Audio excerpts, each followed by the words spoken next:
Good evening, Woodland, California. Your city council is now in session.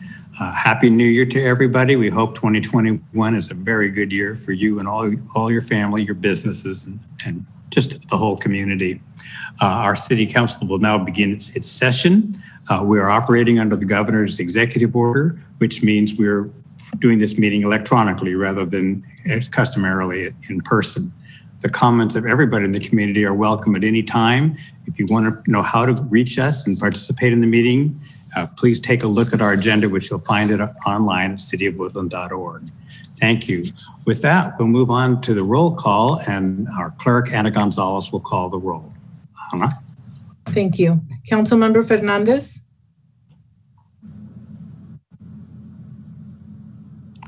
Present, sorry. Thank you. Councilmember Landsberg? Present.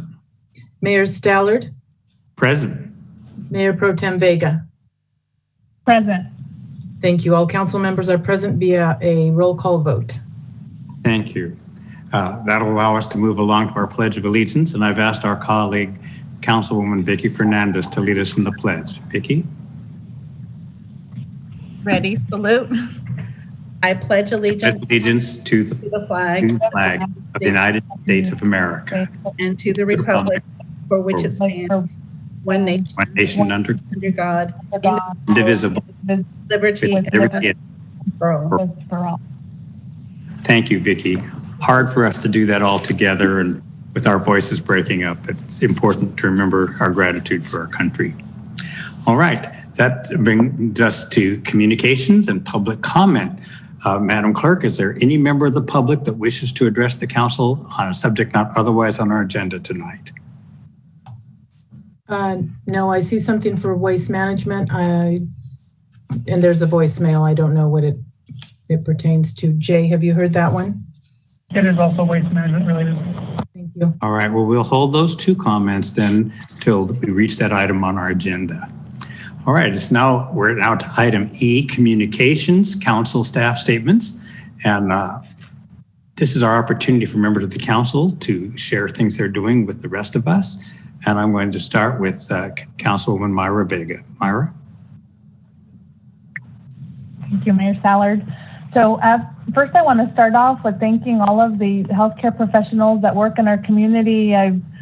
With the vaccine distribution, there's just been a lot of emotion and a stressful situation kind of hopefully coming to an end soon here. But I just really appreciate all the work that the caregivers that do it professionally and also within their home are doing to keep vulnerable populations safe. So thank you all that are doing everything you can.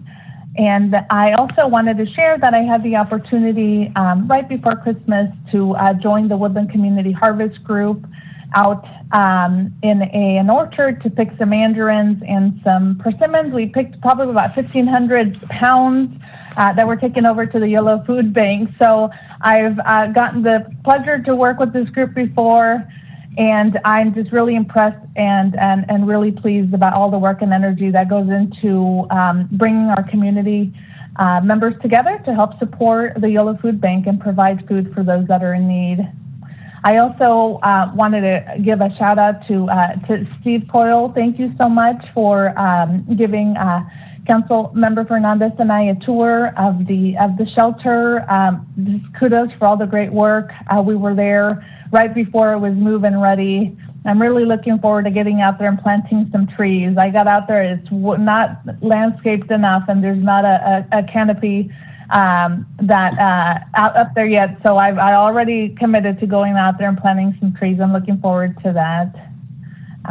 That's all I have. Mayor Stallard, thank you. Thank you, Councilwoman Vega. Great work. I'll be happy to join you planting trees. That's always a fun thing to do. All right, Councilwoman Vicky Fernandez. Good evening and Happy New Year to everyone. Thank you to all our staff and wonderful colleagues who are busy, I'm sure, serving the community of Woodland. I also would just like to reiterate what Mayor Pro Tem Vega stated, that we had a nice visit over at the shelter, and thank you to Steve Coyle and Janet Ruggiero and Pastor Zach from Friends of the Mission, who have dedicated a lifetime of service to our homeless population and have done tremendous work in procuring the funding and making it possible for us to work with the private and nonprofits and the city government to provide a facility as wonderful as the one we have out there on Road 102 and Beamer. So thank you to them and their lifelong effort to provide that service to our community. And I would like to suggest that perhaps as a council, we look at providing maybe an evening where we go out and serve our homeless residents. And I did it with my junior high confirmation class as they prepared community service. And so maybe it might be a fun thing for us as a council to go out and serve an evening dinner and get to know maybe some of our residents in District 4 who will be at the shelter.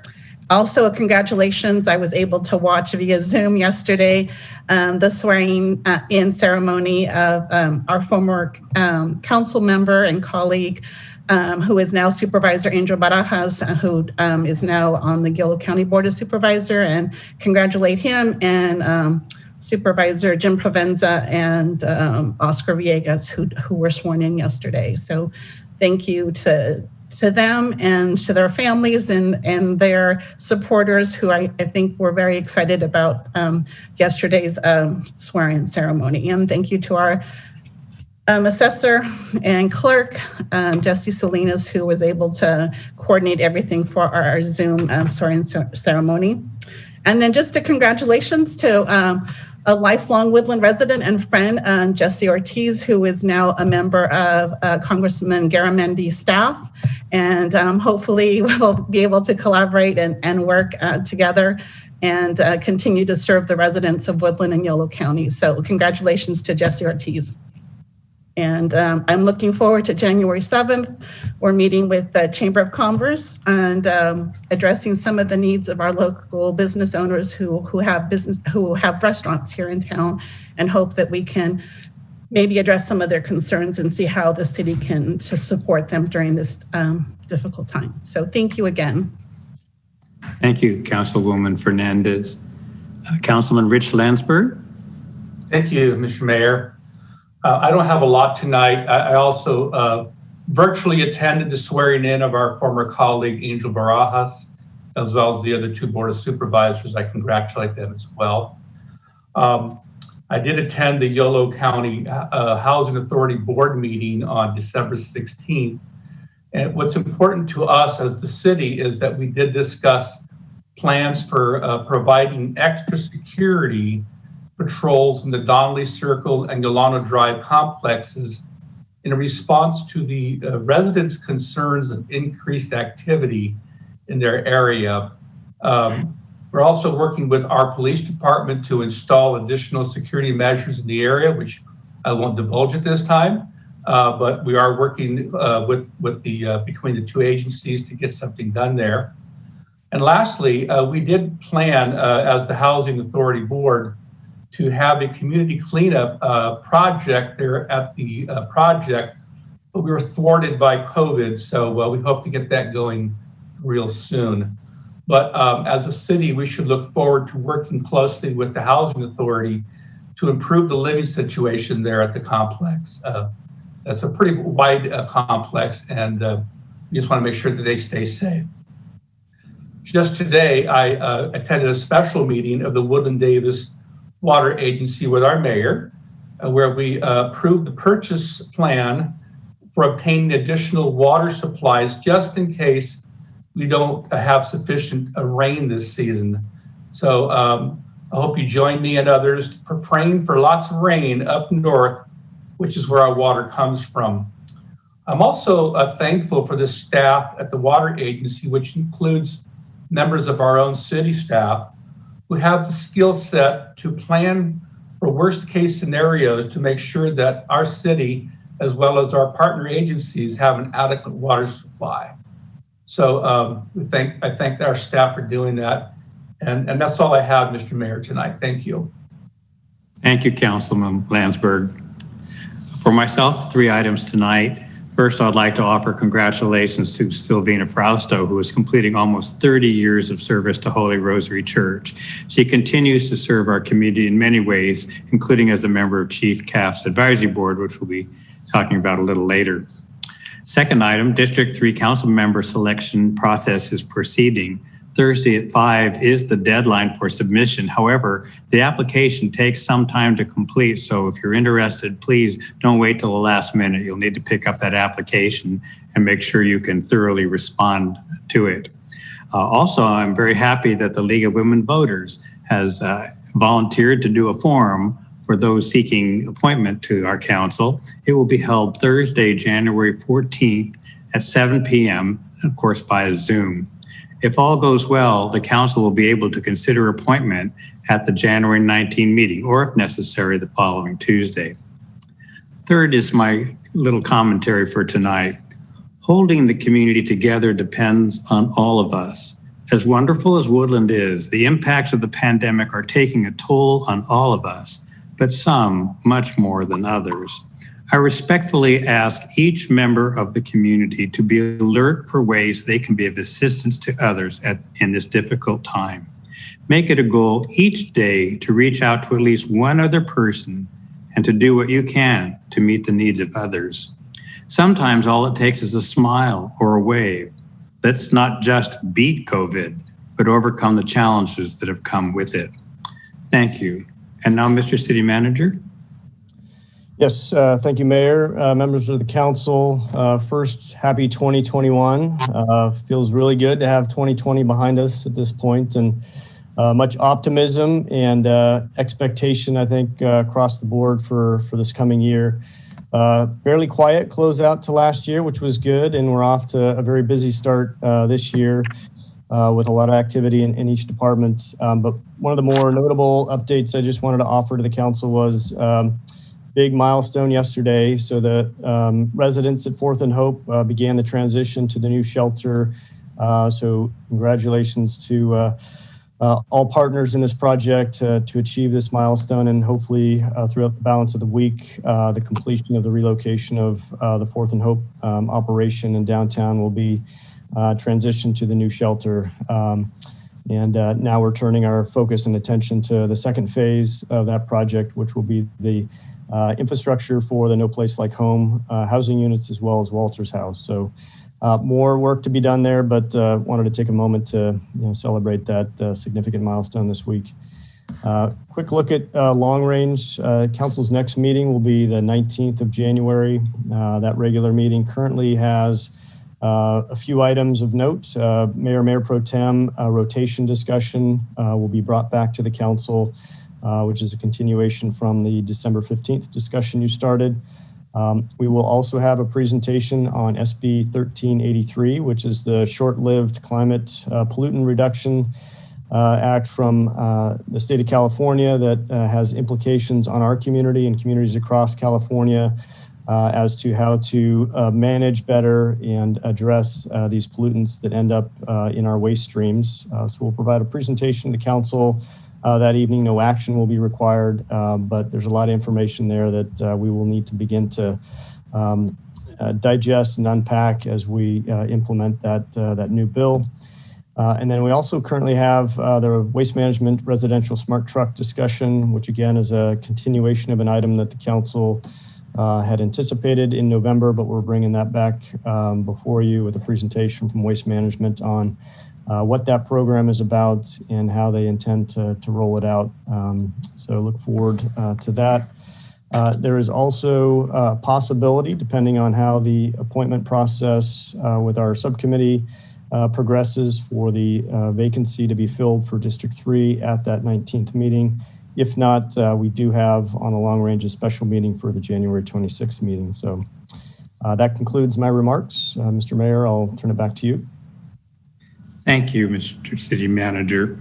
Let us also then move along to presentations, and we are going to hear about the Police Department's Chiefs Advisory Board. Are you going to introduce the topic, Mr. Hyatt? I'll actually turn it directly over to Chief CAF, who will walk the council through his new advisory committee that's been now in place for, I think, approaching now 6 months, and wanted to give the council an update on what the advisory committee constitution is about and how that committee interacts with the chief and provides better continuity and input from the community across various stakeholder perspectives, and then plays into informing how the chief manages the department and provides policing within the community. So with that, I believe Chief Caff has a brief presentation for the council and look forward to the council's discussion. Thank you, Mr. City Manager.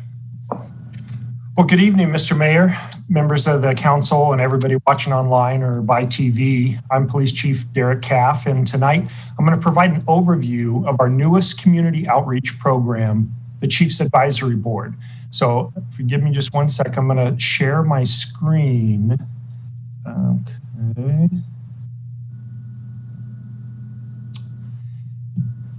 And here we go. Okay. So I'm going to show 9 slides tonight that provide an explanation of what this program is and is not. And then I'd like to listen to feedback and take questions from the council. We are committed at Woodland PD to the tenets of procedural justice and community-oriented policing. And the tenets of procedural justice are fairness, voice, transparency, and impartiality. And they really guide us both internally and externally as a department. The 4 tenets of procedural justice inform our daily response to crime and crime prevention. They're also a key reason for the formation of the Chief's Advisory Board. This board will increase transparency and give another voice to the community so that we can increase our customer service and public safety in a fair and impartial manner. Tonight's quick presentation is intended to introduce the concept of the Chief's Advisory Board to the council. The other day, I was monitoring the police radio and I heard officers get dispatched to a call. It was a young man in mental health crisis, and he was displaying aggressive behavior, and he was armed with a knife. The council may remember that in this year's budget, we contracted with Yolo County Mental Health to have a clinician assigned for 40 hours a week to assist the community. This clinician was also dispatched to the call and took the primary role of contacting and assisting the man in crisis. Now, the officers, they're trained in crisis intervention techniques, and they filled a role of being out of the way but available if the man turned violent. After almost an hour of negotiating, the man was finally safely taken to the hospital to receive the care that he so desperately needed. And this type of co-responder model, where you have a mental health clinician and police who are both trained to work together to increase safety for the person in crisis and the community, is exactly the type of program that the nation has been talking about and asking for. Woodland and Yolo County are leaders in this area, but we need help educating the community on the realities of how Woodland addresses issues instead of just a national narrative. And we want to listen to and learn from the community about what are those other areas that we can improve and grow in our service delivery. The Chief's Advisory Board, that's part of the solution. We want to reflect the community, both in personnel that work here, that we are recruiting, but also in how we deliver service. And this board is not an oversight board, but as the name implies, it's an advisory board to give input to the chief on issues and concerns in the community. There's 3 main areas that the board is focused on to help us grow. First, over there on the left-hand side of your screen, police community relations. The second being service delivery, how we do, what we're focused on, what are our priorities. And then finally, issues and concerns specific to Woodland. So when the council receives inquiries or concerns, and this happens, you council members know this, about police issues, the council serves as an additional level of oversight. And we're going to continue to work with the council to improve, investigate, and respond to complaints from the community. The Chief's Advisory Board does not replace the council in this role. The board consists of 10 to 15 key stakeholders that serve for a period of 2 years, and and it includes a diverse cross-section of active community members throughout the city. The members represent a range of interests and experience, including business owners, education, nonprofits, public relations, faith community, youth representation, and geographically, they're from all over town. Now, the members of the board are expected to attend our scheduled meetings and be prepared to engage in honest and productive dialogue, and they are doing it. They have to maintain confidentiality of some of the information that we talk about. Sometimes it's of a sensitive nature. And we have to make sure that they don't utilize these meetings to facilitate personal agendas. But they've been really good. As the city manager mentioned, we started recruiting actually about 2 years ago. This thing actually got started, but with a transition in chief of police, took us some more time to get it finally up and running. We've had 2 meetings so far, and the members of the board, they're encouraged to come and participate in the major police events like swearing-in ceremonies, promotional ceremonies. Now with COVID, that hasn't obviously been happening. But as we come out of this, and we will come out of this, they will be attending those events with us so that they can get to know us better from the inside. But they're also encouraged to attend our Woodland Police Citizens Academy so that they can familiarize themselves with our department operations. So depending on how you have your Zoom set up, you may want to move, that screen that shows everybody's face over to the other side just to see this. But this is the way the meetings run. Here's an example. We start out with a quick presentation on a topic. Then we get feedback from the board members on that topic. And then we transition into an open discussion about whatever the board members want to talk about. So in December, we had a presentation on hiring practices, and this led to a discussion on how we recruit and serve our Spanish-speaking population. So I talked about our Unidos program. That's our Spanish-speaking program that, the goal is we don't want language to be a barrier between someone here in the community and anything that is available to anyone else. So we talked about Unidos and our outreach efforts, and then they asked for a description on, well, hey, who in your staff speaks Spanish and how do we translate? How do we accomplish our mission? So we talked about that process. We talked about our staff, and then that led into a discussion about hiring practices. And here's the neat thing. This is really simple, but they suggested we add the statement bilingual preferred into the job description. Let's be intentional and show that that is something that we actually are recruiting for and want out of our service members. So we worked with human resources. They were fantastic. We quickly got it added, and council may remember that we just got that approved in December, just last month. So the CAB members, they also talked about how do we incentivize getting our existing employees to learn Spanish. So there's some homework for the department. We're researching options because we want everyone to be able to communicate across the board. And it's not just limited to Spanish, but this was the example from last month to kind of show you how this conversation went. So this is just an example of the types of discussions we have. The board, it allows another voice for the community so that we can increase our customer service and public safety in a fair and impartial manner. And one of the most valuable portions of the meeting, it's honestly that open discussion after the presentation. This board's going to evolve. It's still very new, and we've only met twice, as I mentioned, but we've already received feedback that it'd be more valuable for us to have more time for the board to express concerns and discuss those issues, and we could actually shorten the educational presentations. So we're making those changes effective this month. This change speaks to the heart of what the Chiefs Advisory Board is all about. It's about listening and learning from the community. Look, I'm proud of the members of our department. They are always learning and growing. Where we are today, it's far beyond where we started. This is our 150th year as a police department. We are committed to continuing to grow and to serve and reflect the community with professionalism and fairness. With that, I just want to point out, I had staff members, Trista Kennedy and Sam Kennedy, who's a firefighter. They helped me design this Chiefs Advisory Board emblem.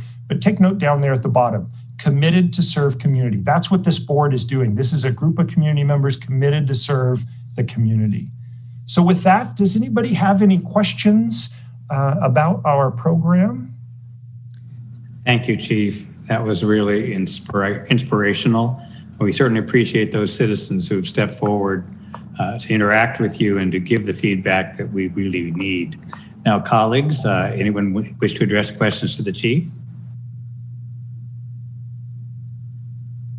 It looks like we're all satisfied, but I see Vicki Fernandez has raised her hand. Councilwoman Fernandez. Good evening, and thank you, Chief Caff, for your presentation and your information.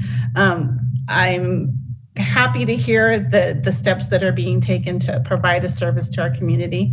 Glad to hear that we're providing bilingual support for our community, which in Woodland is definitely needed. And I hope we can encourage to have other staff members, as you said, to become bilingual to provide a service to our community. So thank you for that.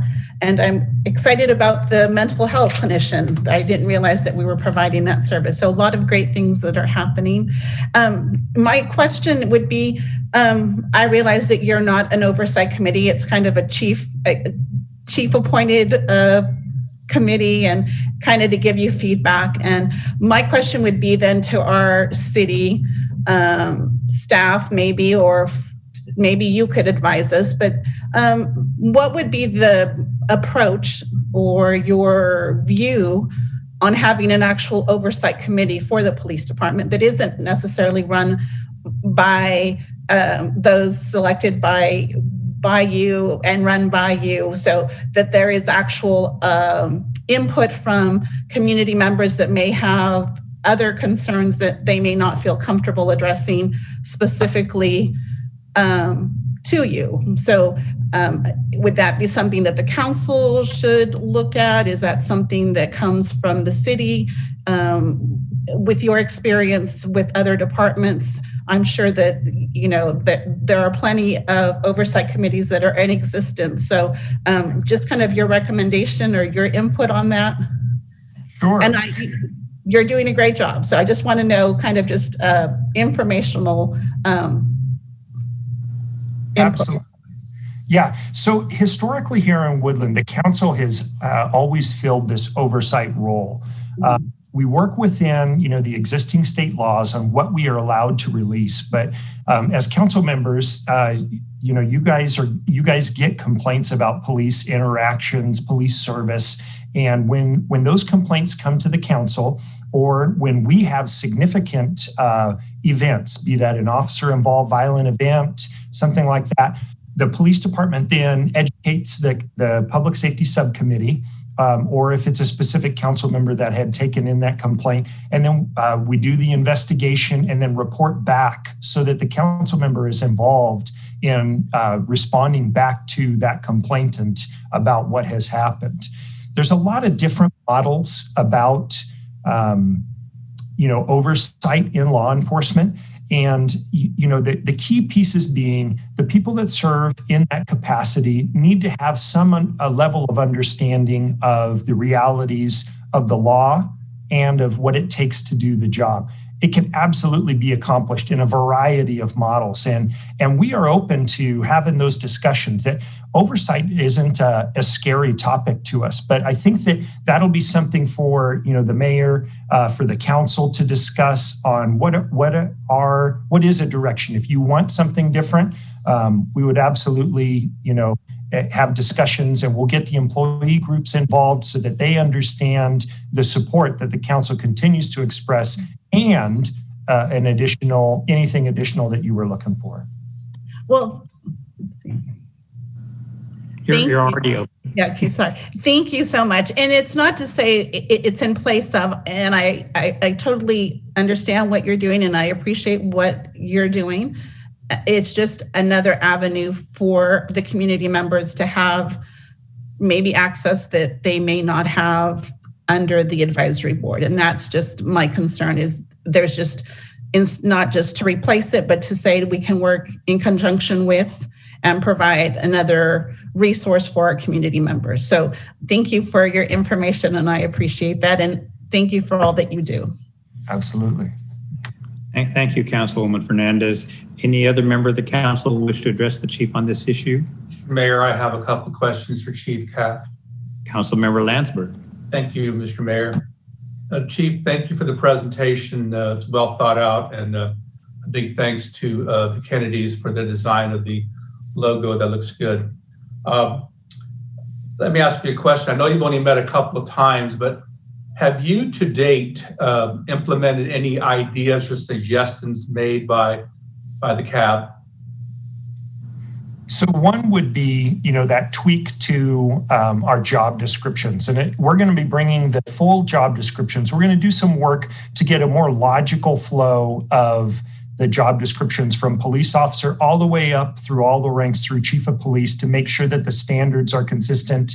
The other thing that they had brought up was exit interviews. We just had 3 different retirements. We had 1 detective and 2 records personnel that exited. That was another thing that we brought exit interviews from them, that they felt that would be a good way for receive feedback on what is actually going on in an department, and checking in with those employees to see why they're moving on. It's not as key probably in a retirement situation as it would be in, if somebody were lateraling to another agency. But just out of these first 2 meetings, we've already taken away those 2, I think, very influential items. Thank you. And my last question is, I know it's only been 2 meetings, but what have you, as our chief, and I thank you for being our chief, what have you personally learned from the CAB? I'll be honest, quite a bit. When we were looking at who did we want to have involved, I didn't want, one narrow viewpoint. And so we looked for people specifically that were going to bring a diverse group of opinions. And one of the members of my board, actually, they are a member of the board because they reached out this summer and were not necessarily pleased with law enforcement nationally in general. And that led into a discussion about what law enforcement is doing here locally in their own community. And I like that critical edge. I want a critical eye on what we are doing because we know that we can improve. We know that the way that we did business when I got into the business, that doesn't work anymore. That's not what the community wants. That's not what I as the chief want. And so we've got to have those varying opinions. So learning from them about what the realities are in their various social circles, in their work circles. I got somebody on here from Woodland Community College by design, so that we had the educational community so that they're looking at it from that lens and bringing that to the table for us. Great. Appreciate that. Thank you, Mr. Mayor. Thank you, Rich. I think Councilwoman Vega has a question or comment. Thank you, Mayor Stallard. Chief Caff, thank you so much. Great presentation. I have heard in the community feedback about the CAB, and it seems like it's very well received. And I think you're doing a really good job at integrating community feedback into what the department does. And I commend you for being so open. I also noticed what a great diverse CAB you have. I think that's great. I do have a question around how those members were selected. How did you recruit to find that diverse group? Absolutely. So about 2 years ago, Chief Solaire actually started we opened up and began accepting applications. And so some of my members, they applied as early as almost 2 years ago. It wasn't quite 2 years, but we've been having conversations back and forth over those 2 years about them getting involved once we were able to get the CAB going. Other ones, like I mentioned, one from being somebody that called because they just wanted to talk to the chief because they wanted to complain about law enforcement. And then others, I was looking for specific gaps, when it comes to youth. I got somebody, she is still in high school, but I reached out to the school sites to ask them, hey, give me some ideas of people, students that could bring a youth perspective onto the board so that I could hear directly from youth how that works. In the future, what we're going to be doing too, specifically around youth, we're going to have a more of a youth-focused advisory board. It won't be quite as large, but we want to hear specifically from youth because that's a key topic of concern, not just for the youth, but for all of us that are parents, right? We want to know how our police department is serving our youth in the community. And then the last thing, and thank you very much, Councilmember Vega, for bringing this up. As far as getting community feedback, we just finished our planning to plan. It's a bureaucracy, but we plan to plan our strategic plan. That next phase, in the next 2 months, we'll be rolling out community surveys regarding our strategic plan of how do we want to look, grow, and learn over the next 2 years. And so I encourage the community, everybody that's watching tonight, and the council will be a part of this as well, but weighing in on what do we want out of our police department? Look, we want to serve the community, and we want to do it the Woodland way, the way that is reflective of our values, because what we have here is special. Our diversity is one of our key strengths here in town, and we've got to maximize that benefit. So I hope that answers your question. It did. And just one last comment. It's great. I know you've only had 2 meetings, but I really love that you have already taken a recommendation and you've implemented having that bilingual language and entered into the job descriptions. I think that's great. So please continue to share those. I think to the extent that we can continue to celebrate all the recommendations that are implemented, we should do that. Thank you. Thank you, Chica. Thank you, Mayor Sallard. You're welcome. Any remaining comments from the council? Madam Clerk, has anyone from the public expressed an interest in sharing an opinion? No.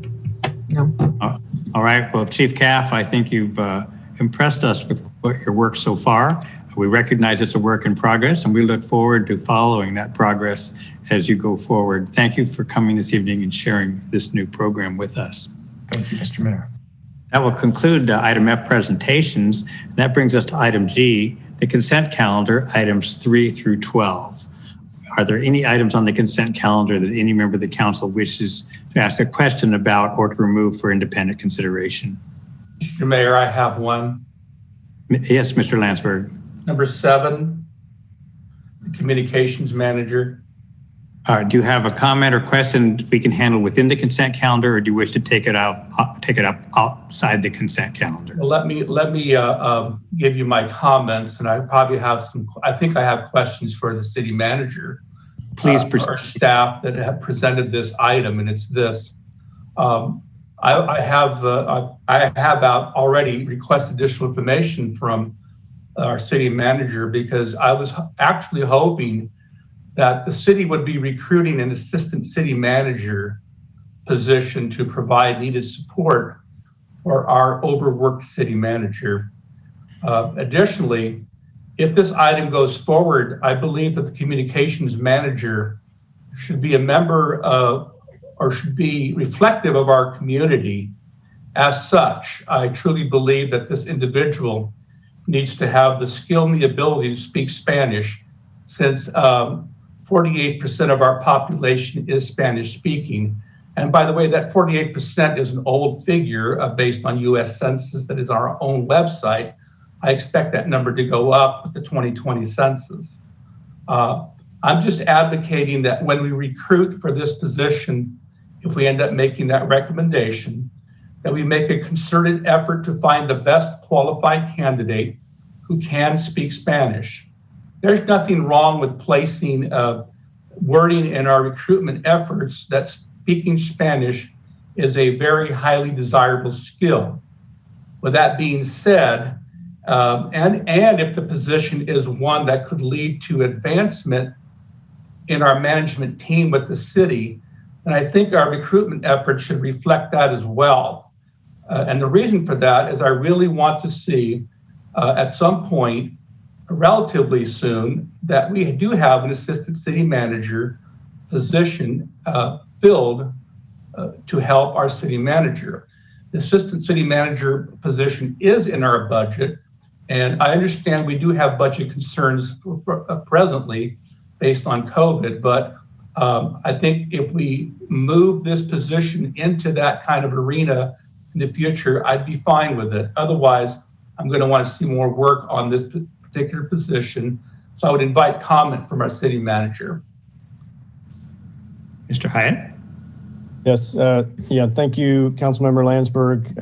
As we discussed, certainly the council's desire, intent was to backfill some of my responsibilities with an assistant city manager, maybe that had complementing skill sets. After weighing a variety of factors, primarily the current budget situation and a significant amount of financial uncertainty moving forward, and weighing that against the current sort of workload priorities that either fall short every day or are ones that we're not able to advance. The issue around communications and some of the policy analysis and thinking that I built into this job description that this individual would do is really where the need is. And I think our ability to recruit at the description and classification that we've outlined here will be more successful at that level to attract somebody that has the potential to not only fill the role as outlined, but potentially also continue to advance within the management. So it weighs, our financial capacities at the moment with the ability for us to evolve as an organization over time. One of the topics Mr. Landsberg and I discussed was, how do we emphasize in this job description and in the recruitment our desire and need really for our communications to be much more broad in terms of how we engage and communicate, and that includes the languages that are spoken, and specifically Spanish speaking. And so in talking to the HR manager, typically we have not built into job descriptions, specific language being preferred. Often that is deferred to the actual recruitment materials. I have discussed with the HR manager, and we'll talk with our legal counsel as well before moving forward, but I really think we need to evaluate all job descriptions. And as the chief just described, building in bilingual preferred language into each job description may be appropriate as we move forward, including this position, if not most importantly, this position. So absolutely, if the council approves moving forward with this, we will emphasize in the recruitment that Spanish speaking and bilingual is absolutely preferred, and the ability for this position to have a significant role at the executive management level in the city is desired. So with that, hopefully that answers your question, Councilmember Landsberg, and happy to get into it a little bit further as needed. It does, and I appreciate the comments, Mr. City Manager. And if you're committed to what we've discussed and what you've said tonight, I'm willing to advance this position forward. So thank you, Mr. Mayor. Any other comments from council members on any item on the consent calendar tonight? Ms. Gonzalez, is there anybody, member of the public, commenting on any item on the consent calendar? Was that a no? Right, no, there is not. Thank you. Then the chair would entertain a motion to adopt the consent calendar, items 2 through 12. Mr. Mayor, I'll make that motion based on the city manager's comments. That was 3 through 12. All right, we have a motion by Councilmember Landsberg. Was that seconded by Councilwoman Fernandez? Is that right? Yes. All right, Madam Clerk, please call the roll. Thank you. Councilmember Fernandez? Yes.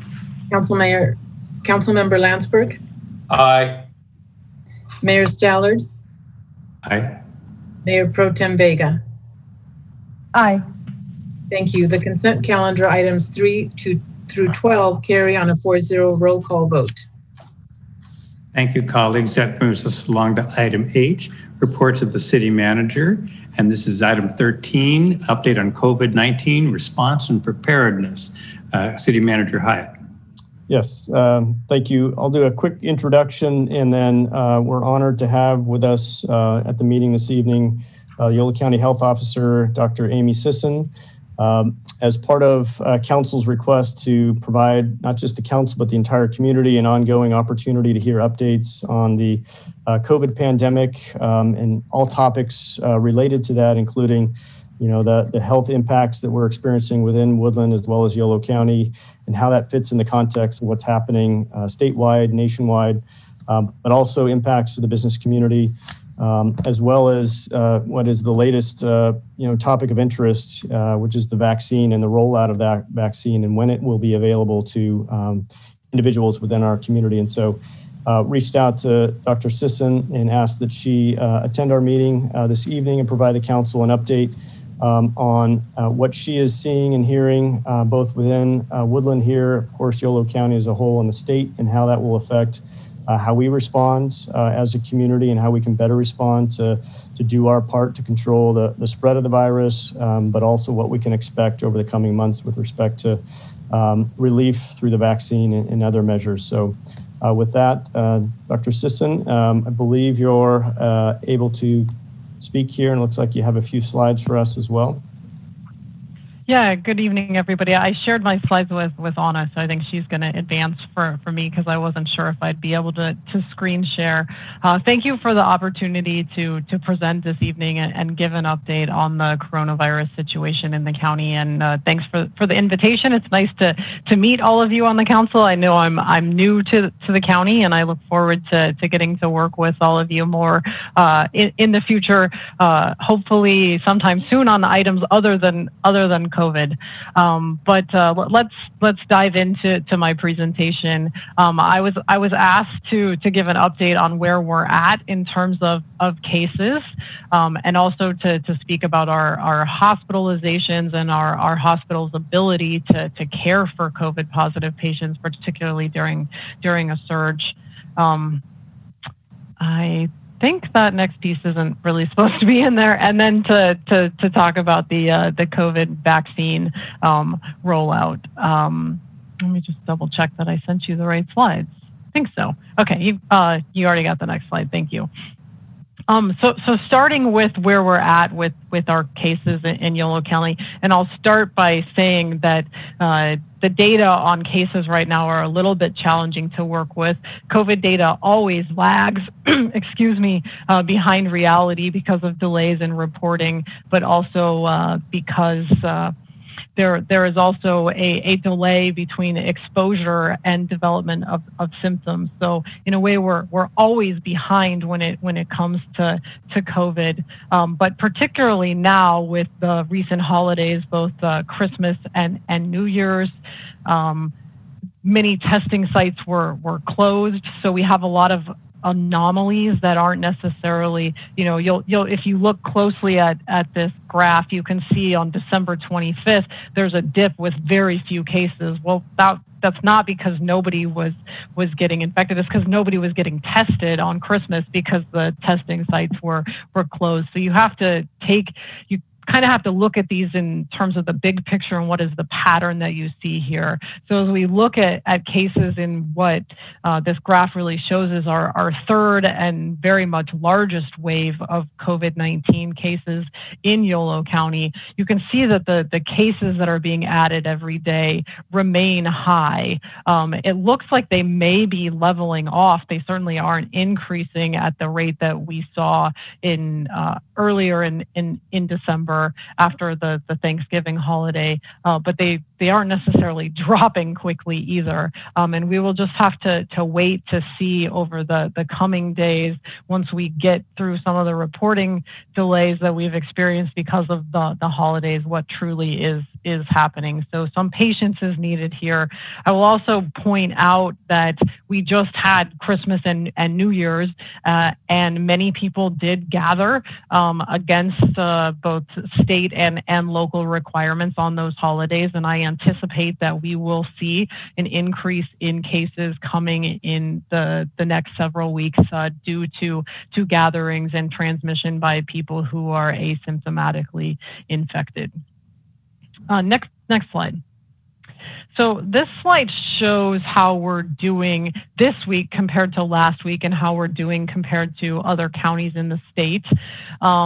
In the short term, our metrics are looking a little bit better, but they're still bad. If I had to summarize it, our case rate has declined from last week with a case rate of 38.5 compared to 43.7 last week. However, the threshold for the purple tier, which is shown on the chart on the right, is a case rate of 7 per 100,000. So we are well beyond the threshold for purple. So just to provide the context, while we are getting better, the case rates are still very high.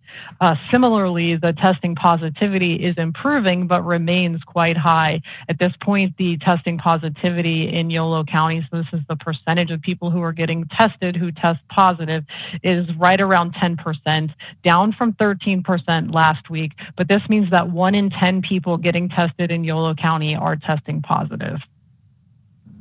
Next slide.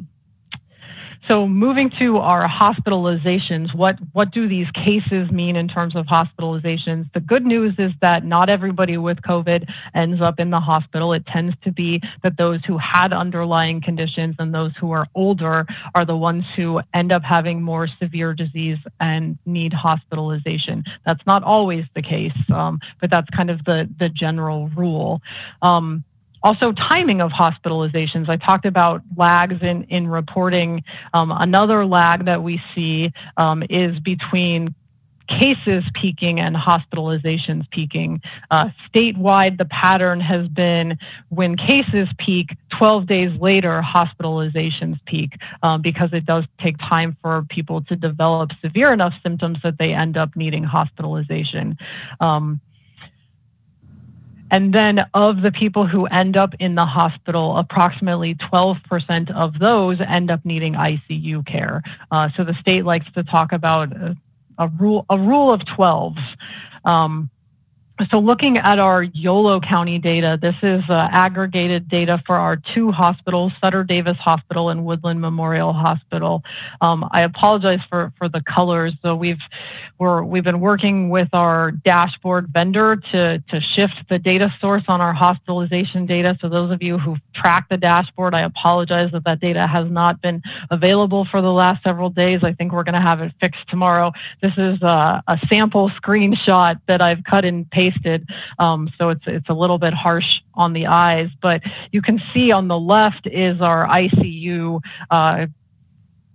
admissions and capacity, and on the right is the rest of the hospital or the non-ICU. A lot of the regional stay-at-home order, which we're currently under, is based on ICU capacity, so we talk a lot about that, but we do have to think about the rest of the hospital. Our 2 hospitals in Yolo County are both relatively small. You can see a combined total of non-ICU beds, somewhere between 70 and 80, a total of 14 licensed ICU beds shown there on the left. So there is not a ton of beds to begin with, and when they start to fill up with COVID patients, it does not leave many beds for everything else, and people are still having heart attacks and strokes and having cancer and getting into car crashes. So we have to keep that in mind as well. I've provided the legend on the right side of the screen so you can kind of see what is being shown with available beds shown in green. So if we focus on the left side of ICU capacity, you'll notice there is not a green bar on many of the last days. And what that means is there were no ICU beds left. In many cases, it's because the ICU beds that are available are full of COVID patients. So the bar on the right for January 3rd shows that all 14 of our ICU beds were occupied by COVID patients. So very thin ICU capacity to begin with, and it is being taken up by COVID positive patients right now. This is happening region-wide. This is happening statewide. Fortunately, the region still has some ICU capacity. I think we're around 11 or 12%, doing better than our colleagues in Los Angeles and the Central Valley, who have been at 0% ICU capacity for the last couple of weeks. So we continue to keep our fingers crossed that we maintain capacity. It looks like you've already moved to the next slide around surge planning. So I do want to say, when we talk about capacity of beds and our hospitals, there is room to expand, and each of our hospitals has a surge plan. You can see that our two hospitals combined on paper can surge from 153 licensed beds at baseline to 281 licensed beds at full surge capacity.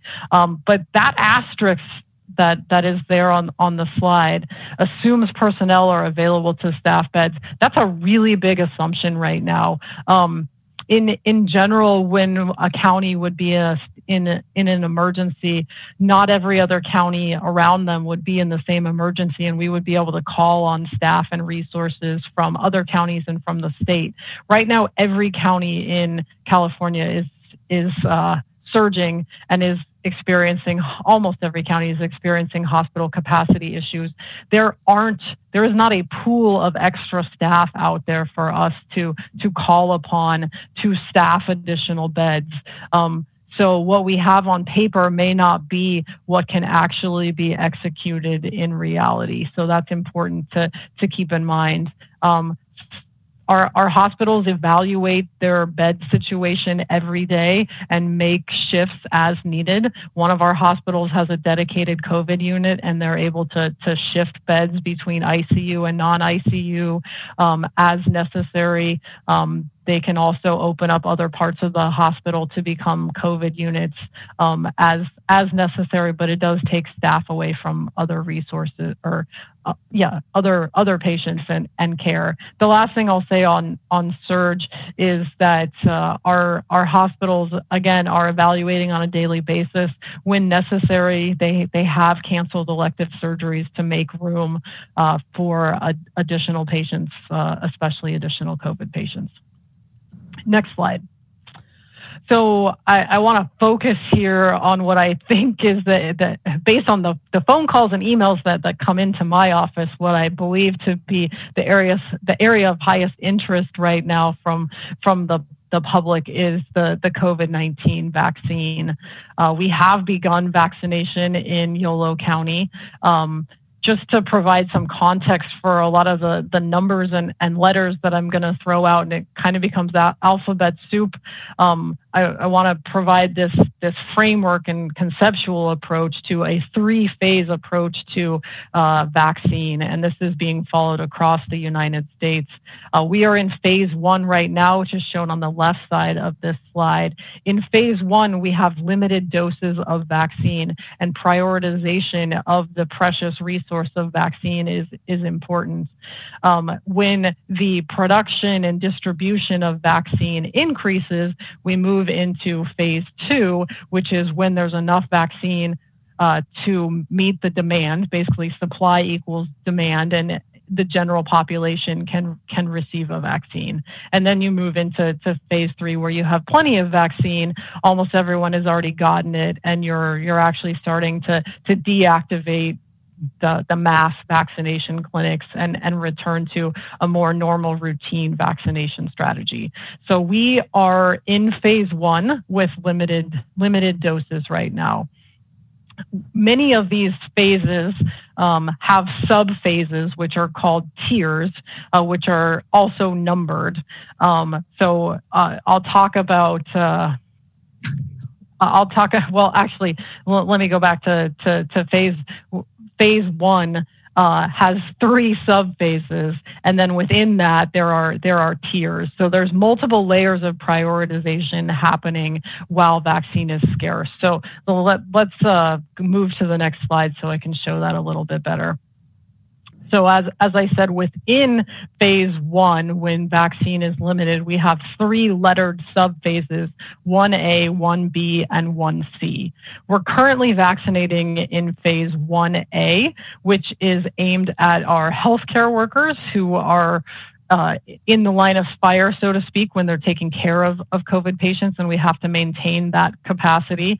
And also long-term care facility residents, as well as the staff who are included in healthcare workers. Phase 1B is comprised of older adults and frontline workers.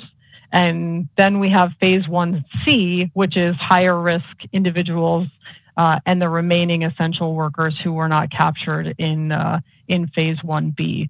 We're hoping with our existing doses and the pace that we're currently vaccinating at, that we will be able to shift from 1A and a focus on healthcare workers and long-term care facilities to phase 1B, which is much larger in the coming weeks. Hopefully by the second half of January, we'll make this transition. Next slide, please.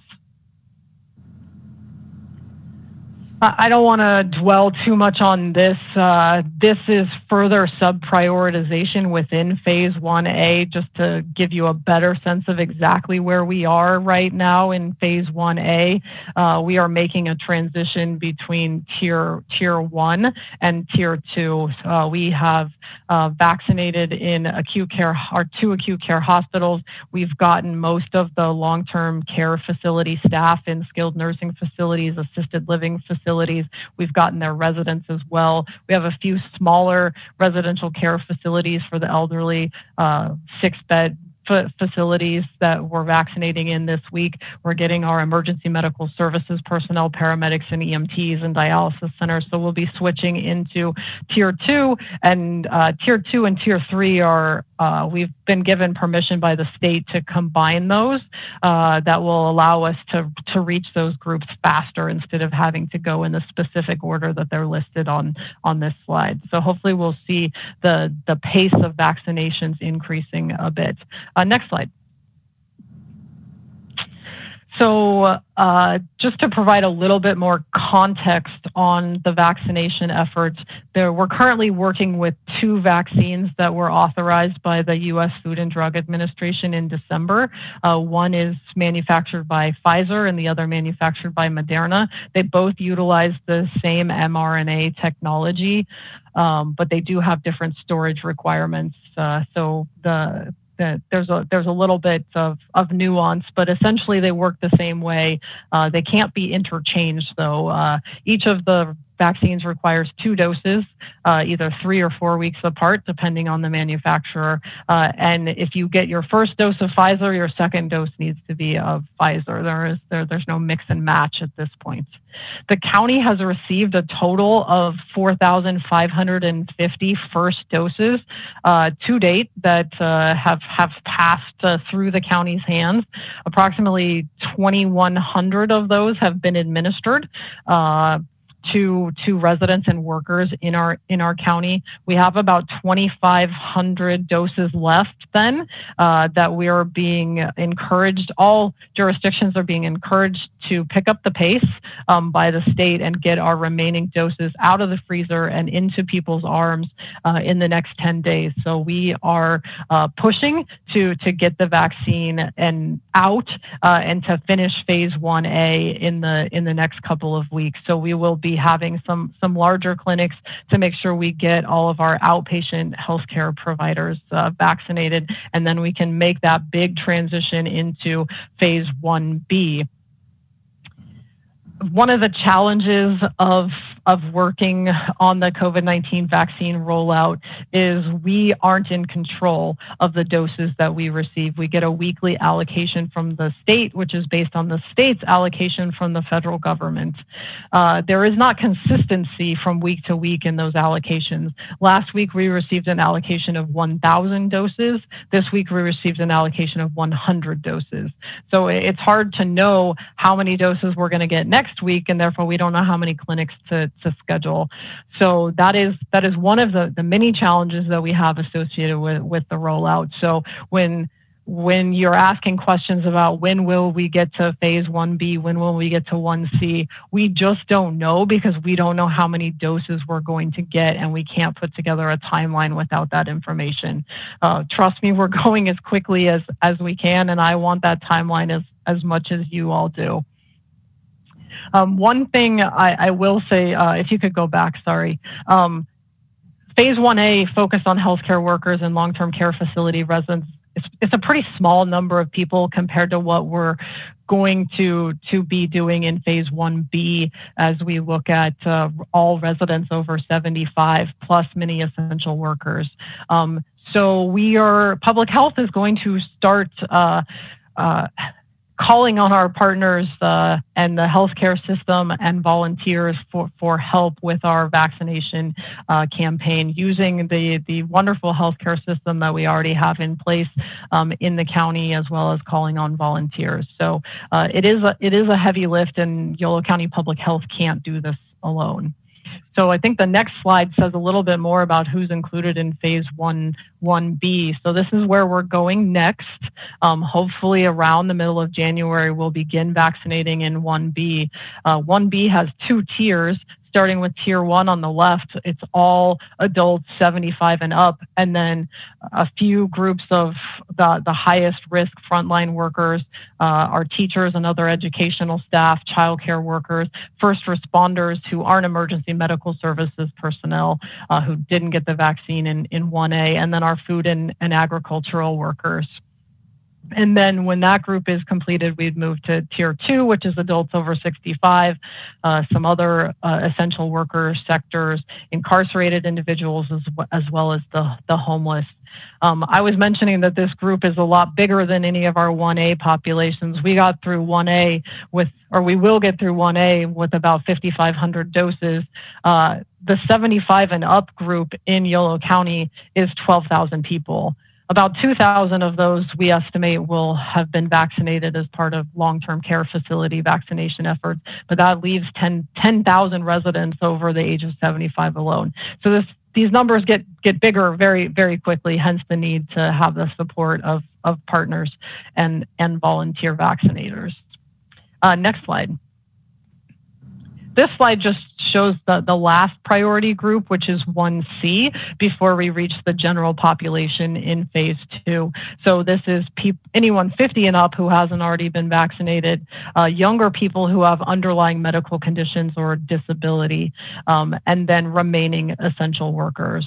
And then, as I said, we move to phase 2, which is the general population. I will just say one last comment that I failed to mention is that one of the vaccines, the Pfizer vaccine, is approved for people 16 and up, and the Moderna vaccine is approved for those over 18 or 18 and up at this point. So we do not have any vaccines that are authorized for use in children. Those clinical trials are enrolling now, but at this point, children are not eligible to be vaccinated for COVID-19. I think that was my last slide, and I'll stop my comments there, and I imagine that you have a number of questions that I'd be happy to answer. Thank you, Dr. Sisson. Any member of the council have a question they wish to address to our doctor? Councilwoman Vega. Thank you, Mayor Stallard. Dr. Sisson, thank you so much for taking time. I suspect you have a request to give a presentation like this often. I appreciate you taking time with everything you have going on to do this to inform our community.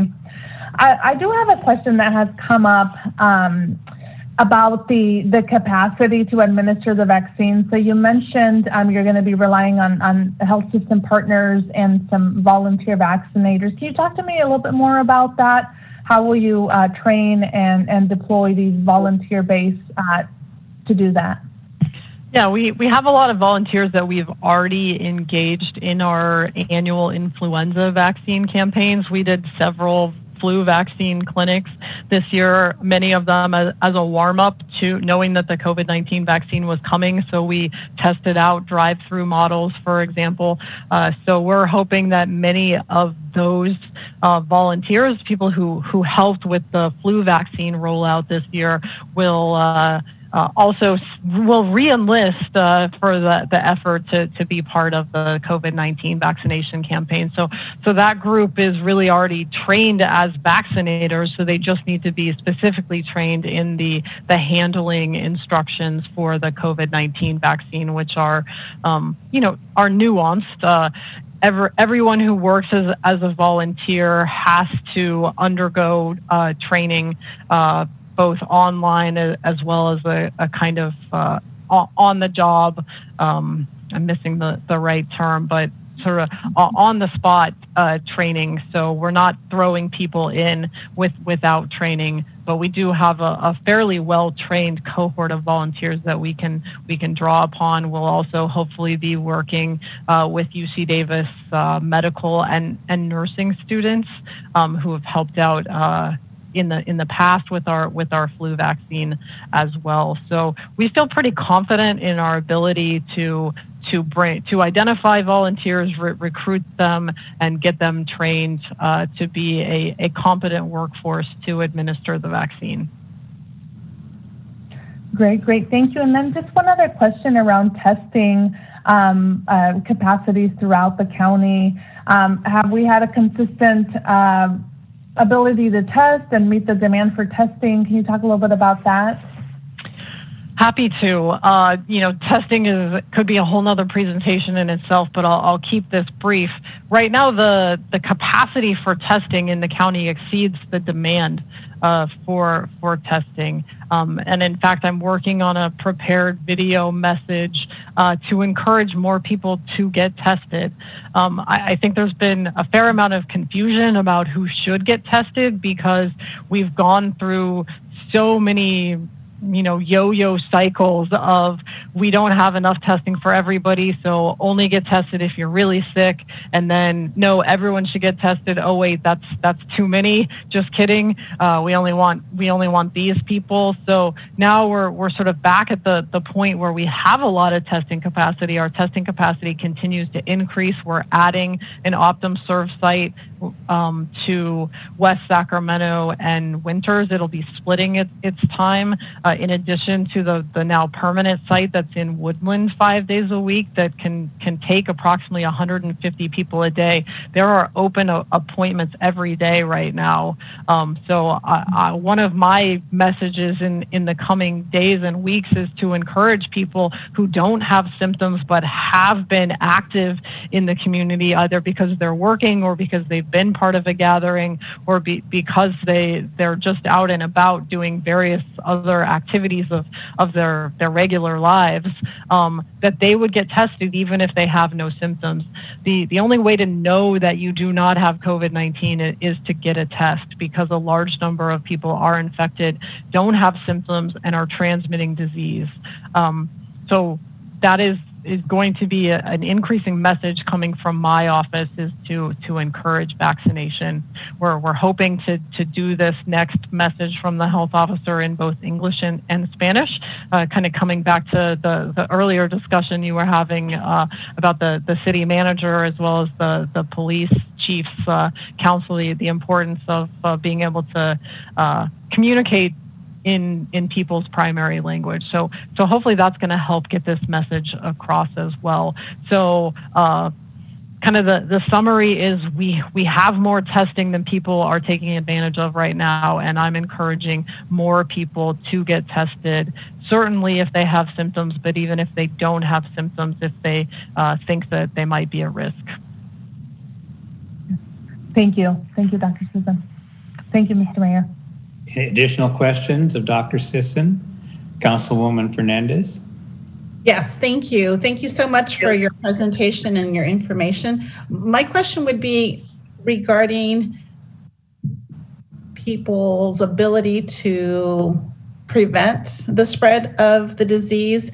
As a city, are we doing enough to advocate for prevention? I mean, I know the vaccination is not available yet for everyone. So as a city, what could our responsibility be, since enforcement isn't an option of people who are not abiding by the regulations? As a city, is there something that we can do to help advocate or promote your role in trying to stop or prevent the spread of the disease or the virus? Yeah, I mean, I guess I would come back to, your comment that enforcement isn't an option. I think that may be a decision that the city has made, but enforcement is an option. The county has an ordinance that the county can enforce on that, but we certainly would appreciate whatever enforcement the cities are able to offer within their own jurisdictions.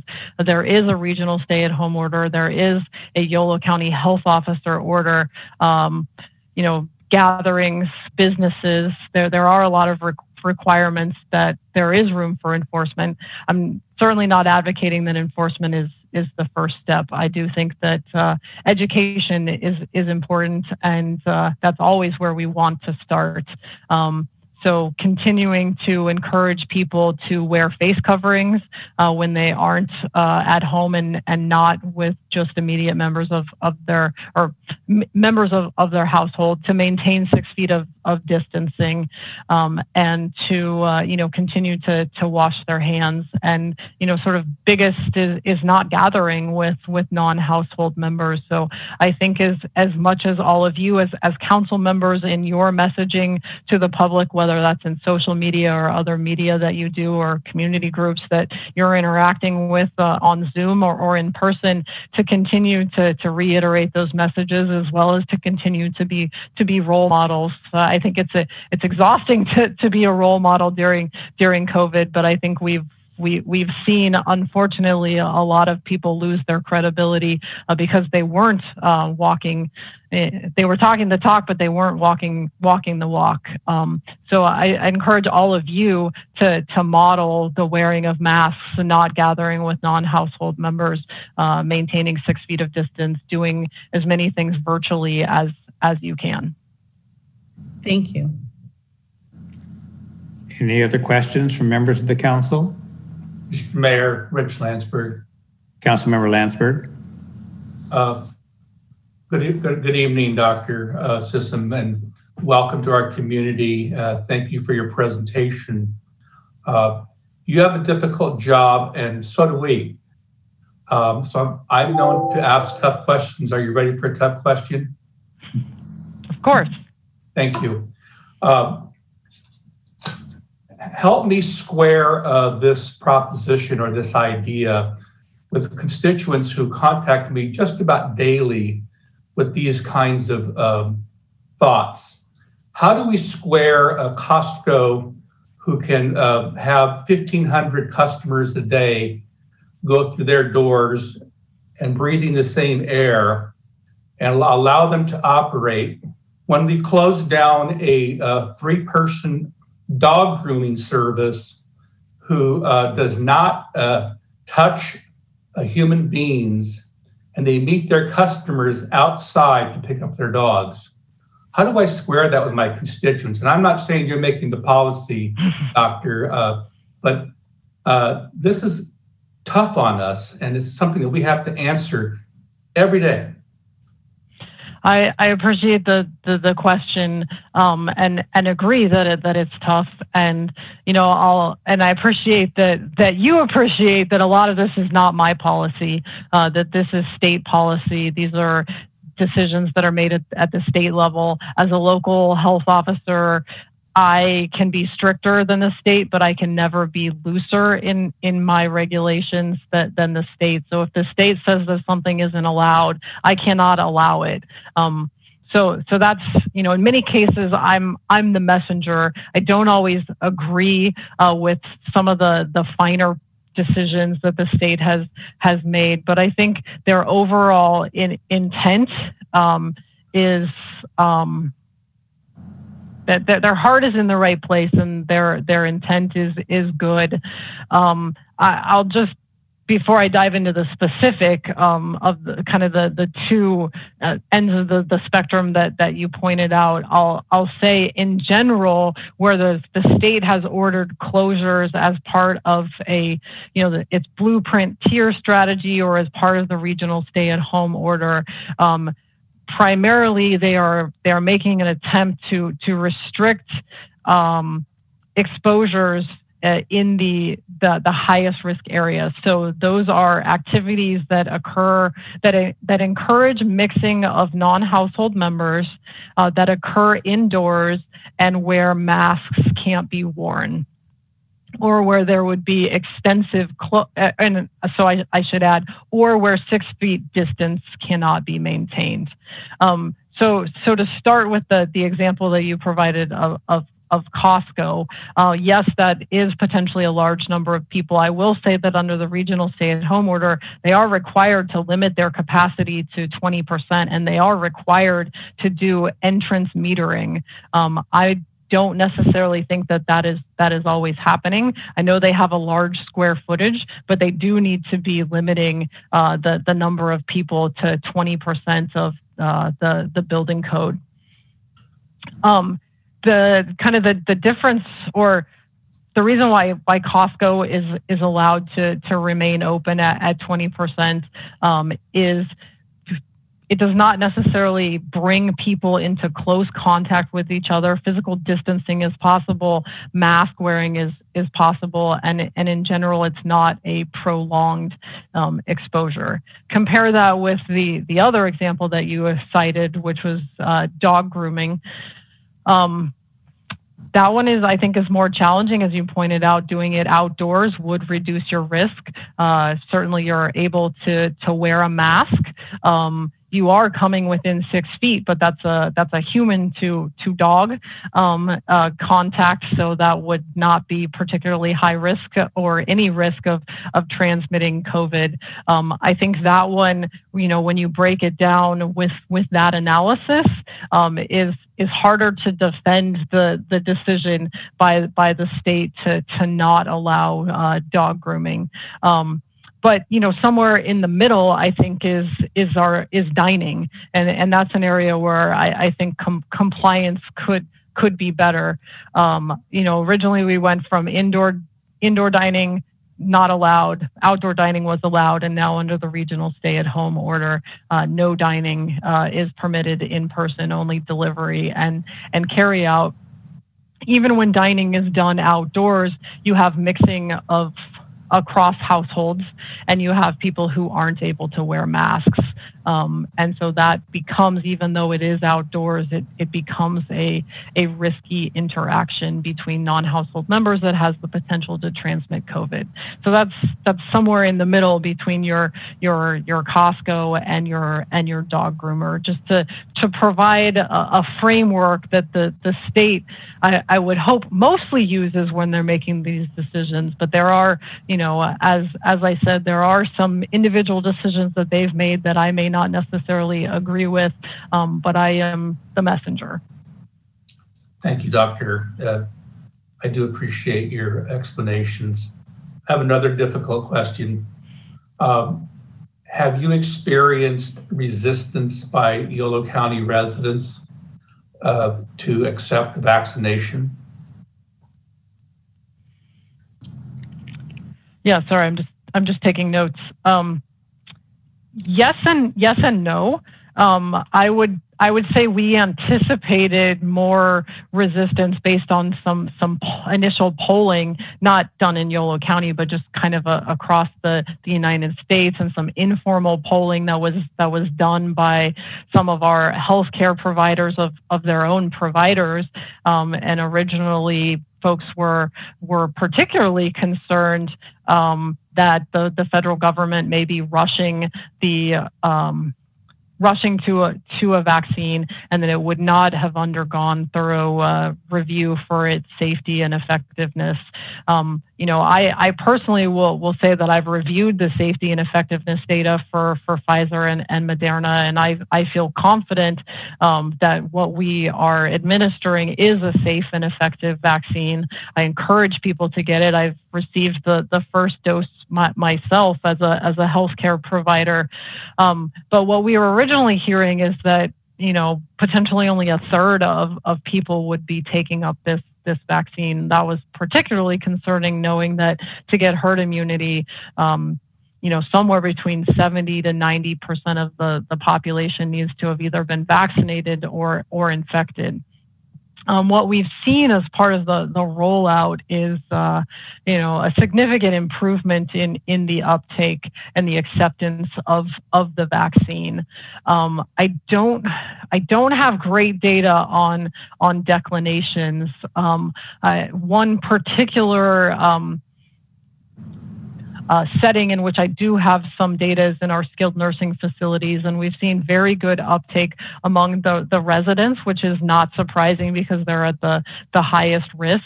We've seen about 90% of residents saying yes and getting their first dose of vaccine. We have seen more hesitancy amongst the staff in skilled nursing facilities, with about half of the staff accepting the vaccine. So I do think there's room for improvement and education. We're still very early on in the vaccine efforts, so I think we have time to provide facts, to answer questions, and also for the data to increase. Each of these vaccines was tested in tens of thousands of people in clinical trials that compared its safety and effectiveness to that of a placebo. But we're now going to have millions of people now that we're in the real world deployment phase. So a lot more data coming in. I think some people wanted to wait to see if what we saw in the trials bore out in the wider distribution. So I think a lot of the folks, or I hope that a lot of the people who've passed up their initial chance for vaccination, as they see more people getting vaccinated and our disease rates going down, because people are protected, that they will want to take advantage of that immunity through the vaccine as well. Great. Thank you very much, Doctor. That's all I have. Appreciate it very much.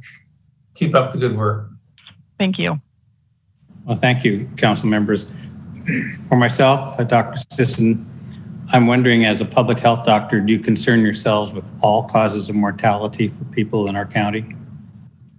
Certainly. In that regard, a local minister has told me he feels that the COVID response is generating more casualties than the COVID itself. Now that's, a bold assertion, but he apparently, countywide, our mortality rate is much higher in 2020 than prior years. Do you have concerns about this? I mean, the social impacts on people from the response requirements? Certainly. I've asked my team, and I know you had asked in advance of this presentation if I could say a little bit about mortality and all-cause mortality and, suicide in particular. Right. My team is looking into that data. It's not a quick analysis, so they've promised me something by the end of the week, but I wasn't able to get it tonight. So I'll have to circle back with you. As I said, I'm new to Yolo County, so I could have told you these numbers for Placer County because we had done that analysis there. But I haven't had an opportunity to really explore this in depth in Yolo County since I started at the end of October. I will say that as we look back at the 2020 data and seeing an increase in all-cause mortality and trying to figure out how many of those excess deaths are COVID deaths, how many may be a result of other factors, it's important to keep in mind that there were a lot of things going on in 2020. Not just COVID and the measures taken to control it, and it's hard to tease out a lot of those things, particularly as we start looking at mental health impacts, not necessarily in terms of mortality, but when people ask questions about suicide in particular, thinking or just wanting to make sure we ask that question in the full context of all of the stressors that were part of people's lives in 2020. It wasn't just, the virus and fear of getting infected and the measures taken to control the virus, which is, maybe the concern about losing your business, losing your job. We also had a very contentious political season with the recent election. We also had a lot of civil. I'm blanking on my civil unrest. Thank you. So that also played a factor. So there were many reasons. We had fire season too, and the worst air quality we've probably ever had. Exactly. So I think we just, as we look at statistics, we need to take the full context into account. But I am very aware that we have asked citizens, residents of Yolo County, to make tremendous sacrifices to control COVID. I know that some people delayed care, and that may have resulted in poor outcomes. So I'm not blind to the fact that our focus on COVID has some unintended negative consequences. We've done our best to minimize those. I think it's very challenging when one arm of government is asking people to make sacrifices, is closing down businesses, and it's not supported financially. So we're asking people to close their businesses, and then we're not providing them with another source of income. I think that's not something that I have control over, but I think that's an area where in the United States we've failed in the response. You can't ask people to close down their business and still pay their rent. So we need to figure this out moving forward. But those are kind of my thoughts on the pandemic itself versus the measures taken to control it, and the fuller context of all the stressors that were part of our lives in 2020. And as we do look at our data, making sure that we keep all of that in mind. The Sunday New York Times had an article about communities unraveling in consequence of all of the stay-at-home orders and the like, and children not being able to go to school and things of that sort. Sunday New York Times, page 1. It just concerns me that we may be solving a physical problem, but creating so many others as part of this effort to resist the physical problem. I have no answers. I suspect you don't either, really. And we want to be good leaders in our community. I think promoting mask wearing, promoting hand washing, and promoting social distancing are simple, to the point, and probably the most effective thing. But we have so far been unsuccessful in preventing people from having holiday gatherings, large family gatherings, and social gatherings. I mean, I've seen many cars parked in front of houses at times in these last few weeks. And despite the statistics that are in front of us every single day, I certainly see that as serious misfeasance. But I have a hard time justifying some of the requirements when a person who operates a small salon can't allow one person in the door at a time, leave it locked, they both wear masks and cut the hair. It's just really hard for us to uphold that rule. So what I'm just saying is I feel like we have very little ground for persuasion there. The pet example that Councilman Landsberg gave earlier is similar. So I just hope you appreciate where we are. And, it just seems that people, well, I remember when the public health director in Santa Cruz resigned, his comment was the people refused to be governed. And of course, you probably had to face a similar situation in your former employment. So we're just doing the best we can, but it's hard to justify rules that are hard to understand and difficult to communicate. That's my comment. I appreciate that. I have another. Councilman Fernandez has another question. I have another question. It's you stated that plenty of testing is available, and maybe I'm not aware of the location, but would you mind sharing that with our residents where they can get that information if they choose to go get tested to find out if they've been exposed, or where they can, would you happen to have that information for our residents? Yeah, the best way is to go to our Yolo County website, and we have a short address to remember the testing website, and I'm gonna get it wrong, so I'm gonna look it up and I'll get back to you because our PIO just shared it with me yesterday. So hang on one second while I look this up so I can give the proper information.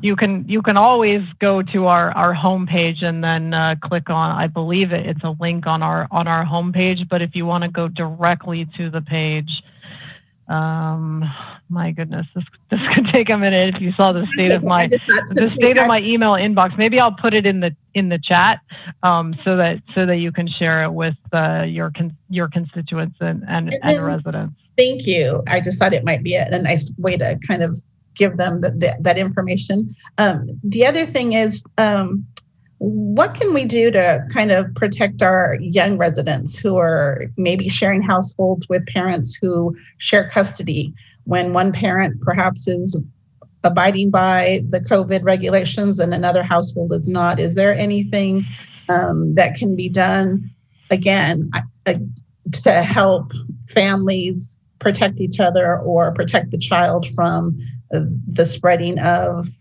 the virus, or protecting one household from exposing the other? Yeah, that's a great question. I don't have a great answer to it. It's very challenging when you have a child in multiple households, because what happens in one household impacts the other, and you have the child going back and forth between, depending on the age of the child, getting them to wear masks, and I don't have a great answer for you there. So I'll have to think on that one. If I can come up with anything, I'll get back to you. But that's a difficult situation. I think the best reassurance I have is that children tend to do well when they are infected, but obviously we want to prevent them from getting infected in the first place. So I'll have to think more on prevention of infection in children who are in multiple households.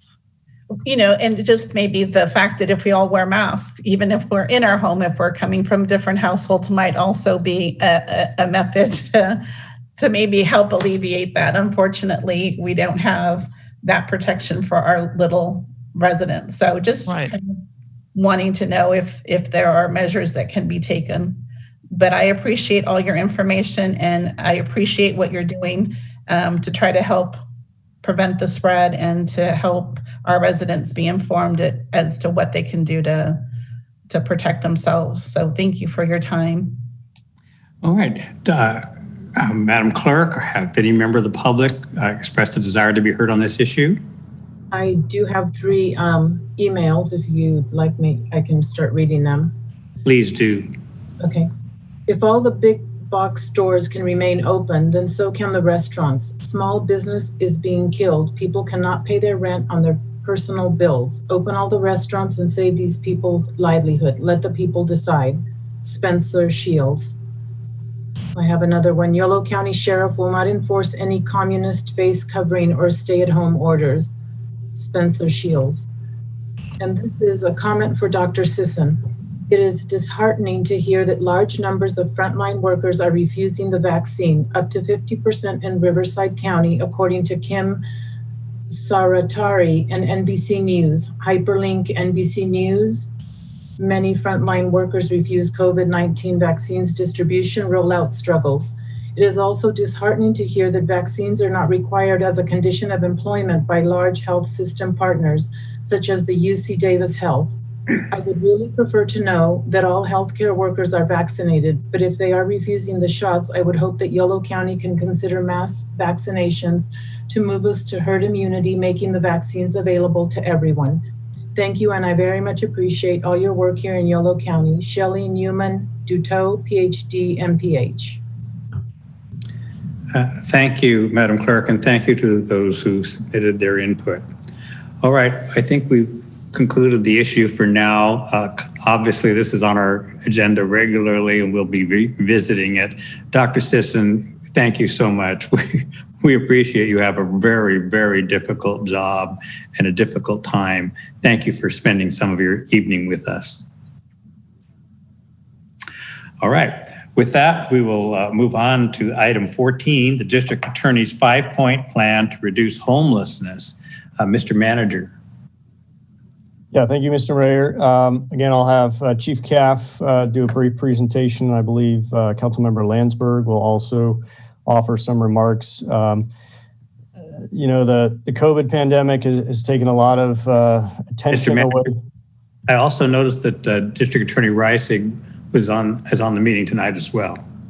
Oh, great. Okay. And I believe DA Reisig will also be sharing some remarks as well. So, with the pandemic taking a lot of attention away from issues in our community, which were sort of front and center at the beginning of last year around homelessness, we have, as a community, taken some very significant steps to begin to address that. And as we learn more and more about this social issue that's plaguing cities across America, and particularly here in Woodland, needing to come up with new solutions to address this problem are paramount. And DA Reisig outlined a plan to begin to think about a different system for how we address homeless individuals and individuals as a result of mental illness or substance abuse that are now subject to homelessness. And so with that plan now being released, wanted to present to the council a consideration to support the district attorney's plan and advance that, and potentially put forth Woodland as a community to pilot here in California. So with that, I'll have the chief walk the council through a little bit of the background on the plan and his perspective on how the district attorney's plan would have a meaningful impact here in our own community. Thank you, Mr. City Manager. Good evening again, Mr. Mayor and members of the council, Derek Caff, Chief of Police. So during our council meeting on December 15th, Councilmember Landsberg directed staff to review Yolo County District Attorney Jeff Reisig's 5-point plan to address homelessness. This plan is included in your council packet tonight. I hope everybody's had a chance to review it. I have reviewed this plan and I support it. The collective societal failures for those that suffer from homelessness, drug addiction, and mental illness have pushed these problems out into the street for the police to handle. When those responsible for crime are struggling with chronic addiction or experiencing mental health crisis, the victims of crime, they just want the crime to stop. Our own homeless outreach street team has dozens of success stories involving persons that wanted to change their lives. But for those that need mental health treatment or are caught up in a cycle of addiction, we need to provide a new and humanistic solution to break that sequence of crime and arrest, crime and arrest. DA Reisig's plan serves both victims and those that commit crimes by addressing the underlying causes. We need these 5 points of system-wide improvement to increase public safety and improve the quality of life for everyone involved. The city's support will be a critical step in gaining state legislative adoption of these much-needed strategies. Specifically, when we talk about the pilot program, which is outlined in that first point there, about changing to penal code so that we could allow a pilot program right here in Yolo County. Now, this is not an incarceration plan. This is about getting people treatment and the help they need when they're too sick to ask for it themselves. Because these are our brothers, our sisters, our moms, dads. These are our family members, and they're human. So tonight, we're asking the council to adopt a resolution supporting District Attorney Jeff Reisig's 5-point plan to reduce homelessness. As Councilmember Landsberg asked us to look into this, I'd ask him now, is there anything more that you would like to add? Thank you, Chief Caff. Appreciate the introduction there. And yes, I did ask staff to look into District Attorney Jeff Reisig's 5-point plan as something that our city can get behind and further it along. The plan is in its infancy. It's at this point an idea that needs to be fostered and grown. It would be helpful that our city endorse this plan to help our district attorney move this up to the legislative level. No doubt that this plan will require legislation that covers all 5 points. These 5 points make perfect sense given the lack of success that we've had in dealing with these issues up to this point. There are some, and I understand that, for those that see this as further restriction on some members of our community, I actually look at this as an opportunity to help those that aren't capable of helping themselves. And Chief, thank you for letting us know that there have been some successes, but there are people out there who are unable to make that conscious choice to help themselves. And I think this 5-point plan addresses that. I think that this plan could serve as a model for both our state and perhaps the nation in dealing with those who are addicted to its substances, to controlled substances, those who are also mentally crippled in addition to being addicted, and those that actually just need a hand up and not just a hand out. So far, I have not seen a plan that has both the compassion and the appropriate tools to deal with this growing segment of our population. And let's not be fooled, it is growing. Mr. Reisig has carefully carved out his plan to include mandated funding, including involuntary residential treatment where appropriate and only where appropriate, expanded conservatorship laws to allow those who need the structure of a well thought out conservatorship plan. It's also an assistant to those members of those folks' families to give them the tools that they need to get their loved ones into programs. This plan calls for permanent drug and mental health courts. I personally have a lot of experience in both of those courts, and thank you to Jeff Reisig for furthering those programs along.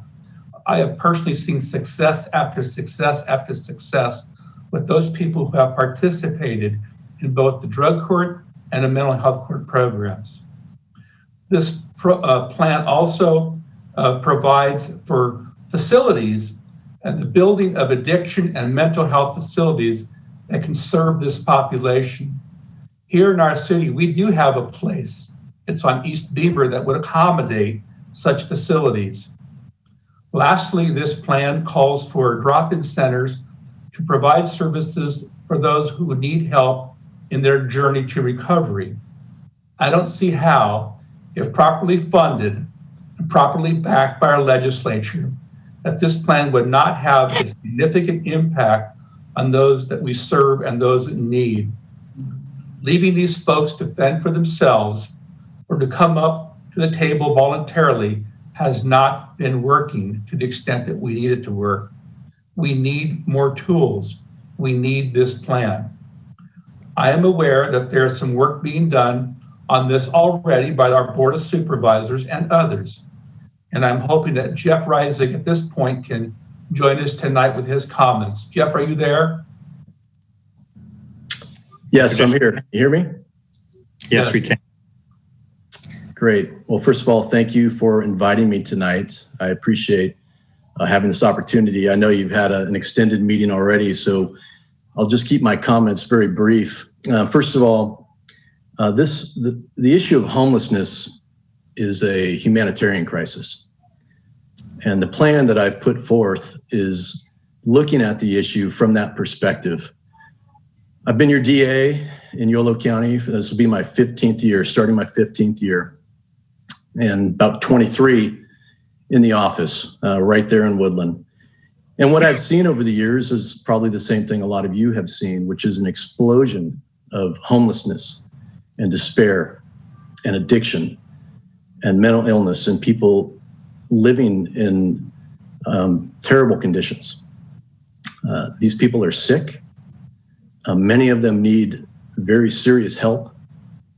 And frankly, what we've been doing in California isn't working. It's not working anywhere. And We all know that. So this plan is a result of my years of work in the field of public safety, but it's also deeply personal for me for the following reason. I have a nephew who's in his 20s, and he is homeless, and he lives on the streets of Sacramento. He's been homeless for 6 years, and he's a heroin addict, and he also uses methamphetamine. We've tried to get him into programs again and again and again. Sometimes he's gone. He usually walks away. But he has lived the life of a homeless addict for all of these years, and he supports his addiction through stealing and begging. And he steals from innocent people who don't see him coming. He breaks into cars. He'll do whatever he has to get the money he needs on a daily basis to buy his drugs. He's very sick, and I don't want him to go to prison. I don't even want him to go to jail, but I want him to get help. And he's not going to voluntarily walk in and say, help me. He hasn't done it yet. And we can hope and pray that someday he will, but our experience again and again and again shows that we need to do more. And so for me, this is professional and it's personal. And so the 5-point plan that I have put forth that Councilmember Landsberg has just laid out is 5 key points that I believe are the framework for a solution for California. I would simply ask you to consider all of them, think about them, talk about them with each other, and if nothing else, consider this a framework to consider adopting as a path forward to try new solutions to address this issue. We have been working on it in Yolo County. I've got some exciting conversations going on with an Assemblymember McCarty out of Sacramento, which would effectively address points 1, 3, 4, and 5 of our plan. But we're really in the early stages of this. So tonight, I simply wanted to tell you why I came up with the plan, why it's so personal to me, and to urge you to consider endorsing it as a framework moving forward. Thank you. Thank you, District Attorney Reisig. We appreciate your joining us this evening. Thank you, Councilmember Landsberg, for your leadership on this issue for our council, and Chief Caff certainly as well. Let me ask if there are any comments from other members of the council before we proceed to public comment. I think you're going to be happy, Jeff. I think we're ready to take action tonight. Anna? Hand up, Mr. Mayor. Yes, sir, Mr. Landsberg. I think it's Myra Vega. Oh, sorry, Councilwoman Vega, please proceed. Thank you, Mayor Stallard. Dave Reisig, thank you so much for taking time to meet with us, and Councilmember Landsberg for bringing this forward. You know, something that came to mind, I read this, put it aside, thought about it. I was really impressed with how comprehensive it is. You know, I have also had experience with family members that have fallen into this addiction cycle, and there was very little that we as a family could do. And I think about, the family member's perspective, where you so badly want to help that family member, and there's nothing you can do. You just kind of watch as they fade away into this, these, whether it be mental health, drug-induced mental health situation. It is just so heartbreaking to have that. You know, it's one of the things that I think is important, that the number 5, so those drop-in centers, right? So a lot of times some of these programs focus on the acute need, and they don't have a kind of aftercare component. And you can have a very robust treatment program, but if there isn't something to follow up and that support system, then you may as well not have done and invested that. So I just want to call out that, yes, we have to look at it as a continuum of care, address the crisis, treatment, and then the aftermath. So those are my comments. Thank you, Mayor Stallard. Thank you, Councilwoman Vega. I apologize that I missed you there. And Vicki Fernandez has her hand right in front of her camera. Councilwoman Fernandez. Good evening. I just want to clarify, and I realize that we have an issue throughout California regarding our homeless population, and I realize that it is something that we do need to address as a society.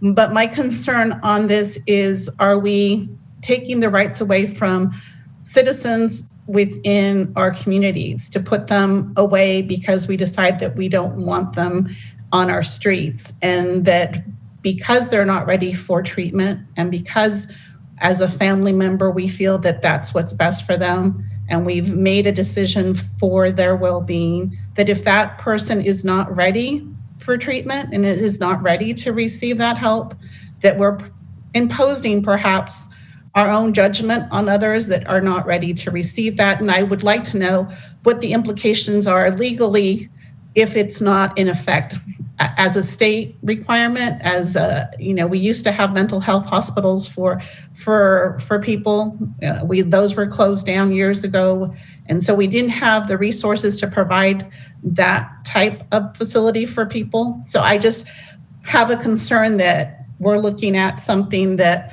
is creating an opportunity for us to violate the rights of individuals within our community. So it says that it's a mandated. It would not give that person the ability to make a choice. So I understand that sometimes people are not ready to make choices that we feel that they should. So I feel that perhaps we need to examine the wording on how we address it as a community. Is that the message we want to send to our residents? Is that the message we want to say, we're going to decide for you what's best for you because we think you're a problem, and we're going to take care of your problem for you? So I just would like some clarification. Maybe I'm misunderstanding it, because I know we've all dealt with family members who have substance abuse issues or mental health issues. I just don't know that it's necessarily our place as a city to determine what an individual should necessarily be. Their freedom should not necessarily be taken away because I've decided that they need my intervention. So that's my only concern. It's that it's taking away the freedom of individuals. So may I reply? May I respond? Great. So those are very legitimate concerns, council member. And I want to clarify, again, this is a conceptual framework. Mm-hmm. It's not set in stone how these things will be executed. But let me tell you about the concept that we're working on regarding point number one. So when we talk about the idea of having some type of compelled treatment for individuals, the pilot bill, for example, that I'm working on with Assemblymember McCarty, and it's really his bill because he's the lawmaker in Sacramento, would not apply to people who are simply using drugs. So if you have somebody who's using whatever drug it is, the idea behind this isn't that you would go out and round them up and put them into some hospital or some facility. The idea is that when those individuals, if they're suffering from addiction and they're using to the point where they start committing crimes in the community, and those could be commercial burglaries, breaking into local businesses, stealing cars, breaking into homes, vandalizing. Once it starts to get to that level, we do need to intervene. And so the concept behind this is that instead of sending them to prison or jail, we would intervene through compulsory treatment if, and this is the big key part, if it is recommended by drug and alcohol experts, by doctors, by people who are experts in the field. And they would make that recommendation to a judge who would then use his or her discretion to decide whether or not mandatory treatment is the best option for this person. And so it would be a very individualized, excuse me one second, I'm taking care of my child as I talk to you. That's okay. So give me 5 minutes, little girl. Okay. Yeah, pardon me. My wife is getting acupuncture tonight, so I'm doing double duty. So And I'm really glad you asked the question, because I think it's one of the biggest misconceptions behind this plan. And it's something that I think we can probably, most of us can agree on. We're not looking to do anything to force people who are really just sick into some hospital or facility. What we're saying is, when they reach a point that is interfering with the community's functioning and the enjoyment of our life through crime, let's not send them to jail or prison. Let's have a different option. And that's what point number one is really focused on, because that currently doesn't exist in California. And a lot of people think it does. But there is currently nothing in Yolo County where somebody commits a crime, and when they're seriously addicted to drugs, they're convicted of that crime, and then a judge orders them into a locked treatment facility, a compulsory treatment facility. It doesn't exist. Instead, they're going to prison and they're going to jail. And I just think that's the wrong approach, because it doesn't solve the problem. I think that thank you for clarifying that, because I don't think that in the analysis that you gave that is coming across, because it makes it seem as if it doesn't talk about an option for a person who's committed a crime and therefore is in the court system and is therefore given an option. So perhaps the wording just isn't there that indicates that it's an alternative to serving time. It's just what we used to do in the olden days. There used to be rehab centers for people. So, if that's an option for people instead of going to prison, then perhaps they would take that option because they don't want to serve time in prison or in jail. So that gives it a different edge versus expanding a conservatorship over someone, imposing regulations on someone who may not want them. But you're pretty much saying it is under the court system, they've been caught for committing a crime, and this is an alternative. And I'm not sure that I saw that in here. It's an alternative, but there's a key point here. This is where it's a different path. It would not be a choice. If the judge and treatment providers determined that the person was suffered from a serious substance abuse disorder, they could, instead of sending them to jail or prison, mandate treatment in a closed facility. That's what currently doesn't exist in the law, and that's what the plan encompasses. So for somebody like my nephew, who steals every day and is creating victims every day to support his drug habit, we would all much rather have him caught, convicted of his crimes, but then instead of going to jail or prison, have a judge and doctors say, no, you're going to go to this program.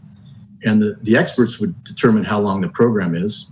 Maybe it's 30 days, 60 days, 90 days. Maybe he doesn't need inpatient at all. I mean, that's not my specialty. We would leave that up to the doctors and the drug and alcohol experts. But make no mistake about it, the key to this plan and why it's different is that we're saying we want to empower judges and drug and alcohol experts to intervene in a way that we've never done before. If you look at the plan, and if you actually go onto my webpage at yoloda.org, you can link to a draft of the proposed law that Assemblymember McCarty has put together. And I think it'll help you get into the weeds a little bit more on what I'm talking about. But that is the key distinction. Mr. Mayor, may I make a comment? Yes, Chief. I just want to, specifically here for Woodland. I read this.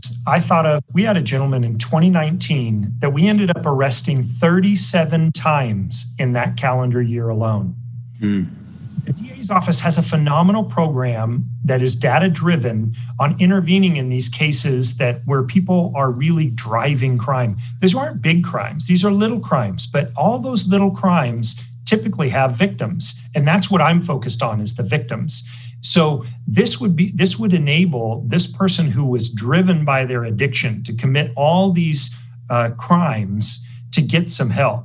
And then I would also say that in regards to the conservatorship, so the host team and the clinician that is employed by Woodland, and also the second clinician that we have here in Woodland that is a contract person through Yolo County, they do work really hard to get the people that really need conservatorship into that process. But right now, the bar is so high, it takes us months. And in the period of months, that person is still suffering. The client is still suffering, let alone the victims that are still having crimes committed. So in my opinion, it is going to solve a lot of those issues that we are experiencing right here, and my staff is struggling to deal with. All right, additional comments?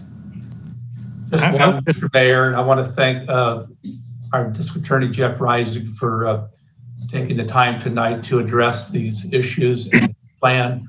I know he had to watch his child tonight, which we heard from. So Jeff, I do appreciate your time and effort.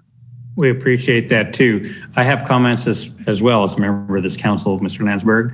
I would just like to observe that we have to consider the interests of everyone in society, not just those unfortunates who find themselves in these difficult situations. Those who are drug dependent are actually not operating under free will. They're operating under compulsion of drug dependence. And I'd just like to speak up for the business community. I'm a member of that business community. I've been in downtown Woodland for over 40 years. For the first 20 years, I don't think I had a single incident. For the next 10 years, I may have had 2 or 3. In the last 2 years alone, I probably had 15. I've paid out thousands of dollars in repairs of damages from people engaging in stupid stuff, breaking skylights to get in to steal costume jewelry from salons. That's happened twice. These are the kind of impositions. It's terribly demoralizing to us, Councilman Fernandez, terribly demoralizing. We have to be more surgical and intelligent in how we do this. And it's doing absolutely no good for people to leave them to their own devices in these situations. This conflict between free will and societal interest is a debate that's been fought in the legislature many times over the years. But I think we have to remember we're here to represent the interests of a community of 60,000 people. And I personally feel that the victims of these regular crimes that go on nightly, people walking door to door, checking doorknobs, breaking into cars. It happens in every neighborhood in our community. We have to be more intelligent in how we approach this problem. So, Mr. Reisig, I'm grateful that you've come forward with the plan. It's going to take a major change for the state of California. It's going to cost a lot of money, and I'm glad legislation is imminent. I think we're ready to perhaps move along. Was there any public comment on this, Madam Clerk? No, none. All right. Yes, Mr. Landsberg. It would be my pleasure to make the motion on this resolution. Thank you, Mr. Landsberg. Is there a second? Seconded by Vega. Thank you. A motion by Councilman Landsberg, second by Councilperson Vega. Further discussion? There being none, all in favor say aye. Oh, excuse me, Madam Clerk, call the roll. Thank you. Councilmember Fernandez? No. Councilmember Landsberg? Aye. Mayor Stallard? Aye. Mayor Pro Tem Vega? Aye. Thank you. The resolution carries on a 3-0 roll call vote. All right, thank you, colleagues.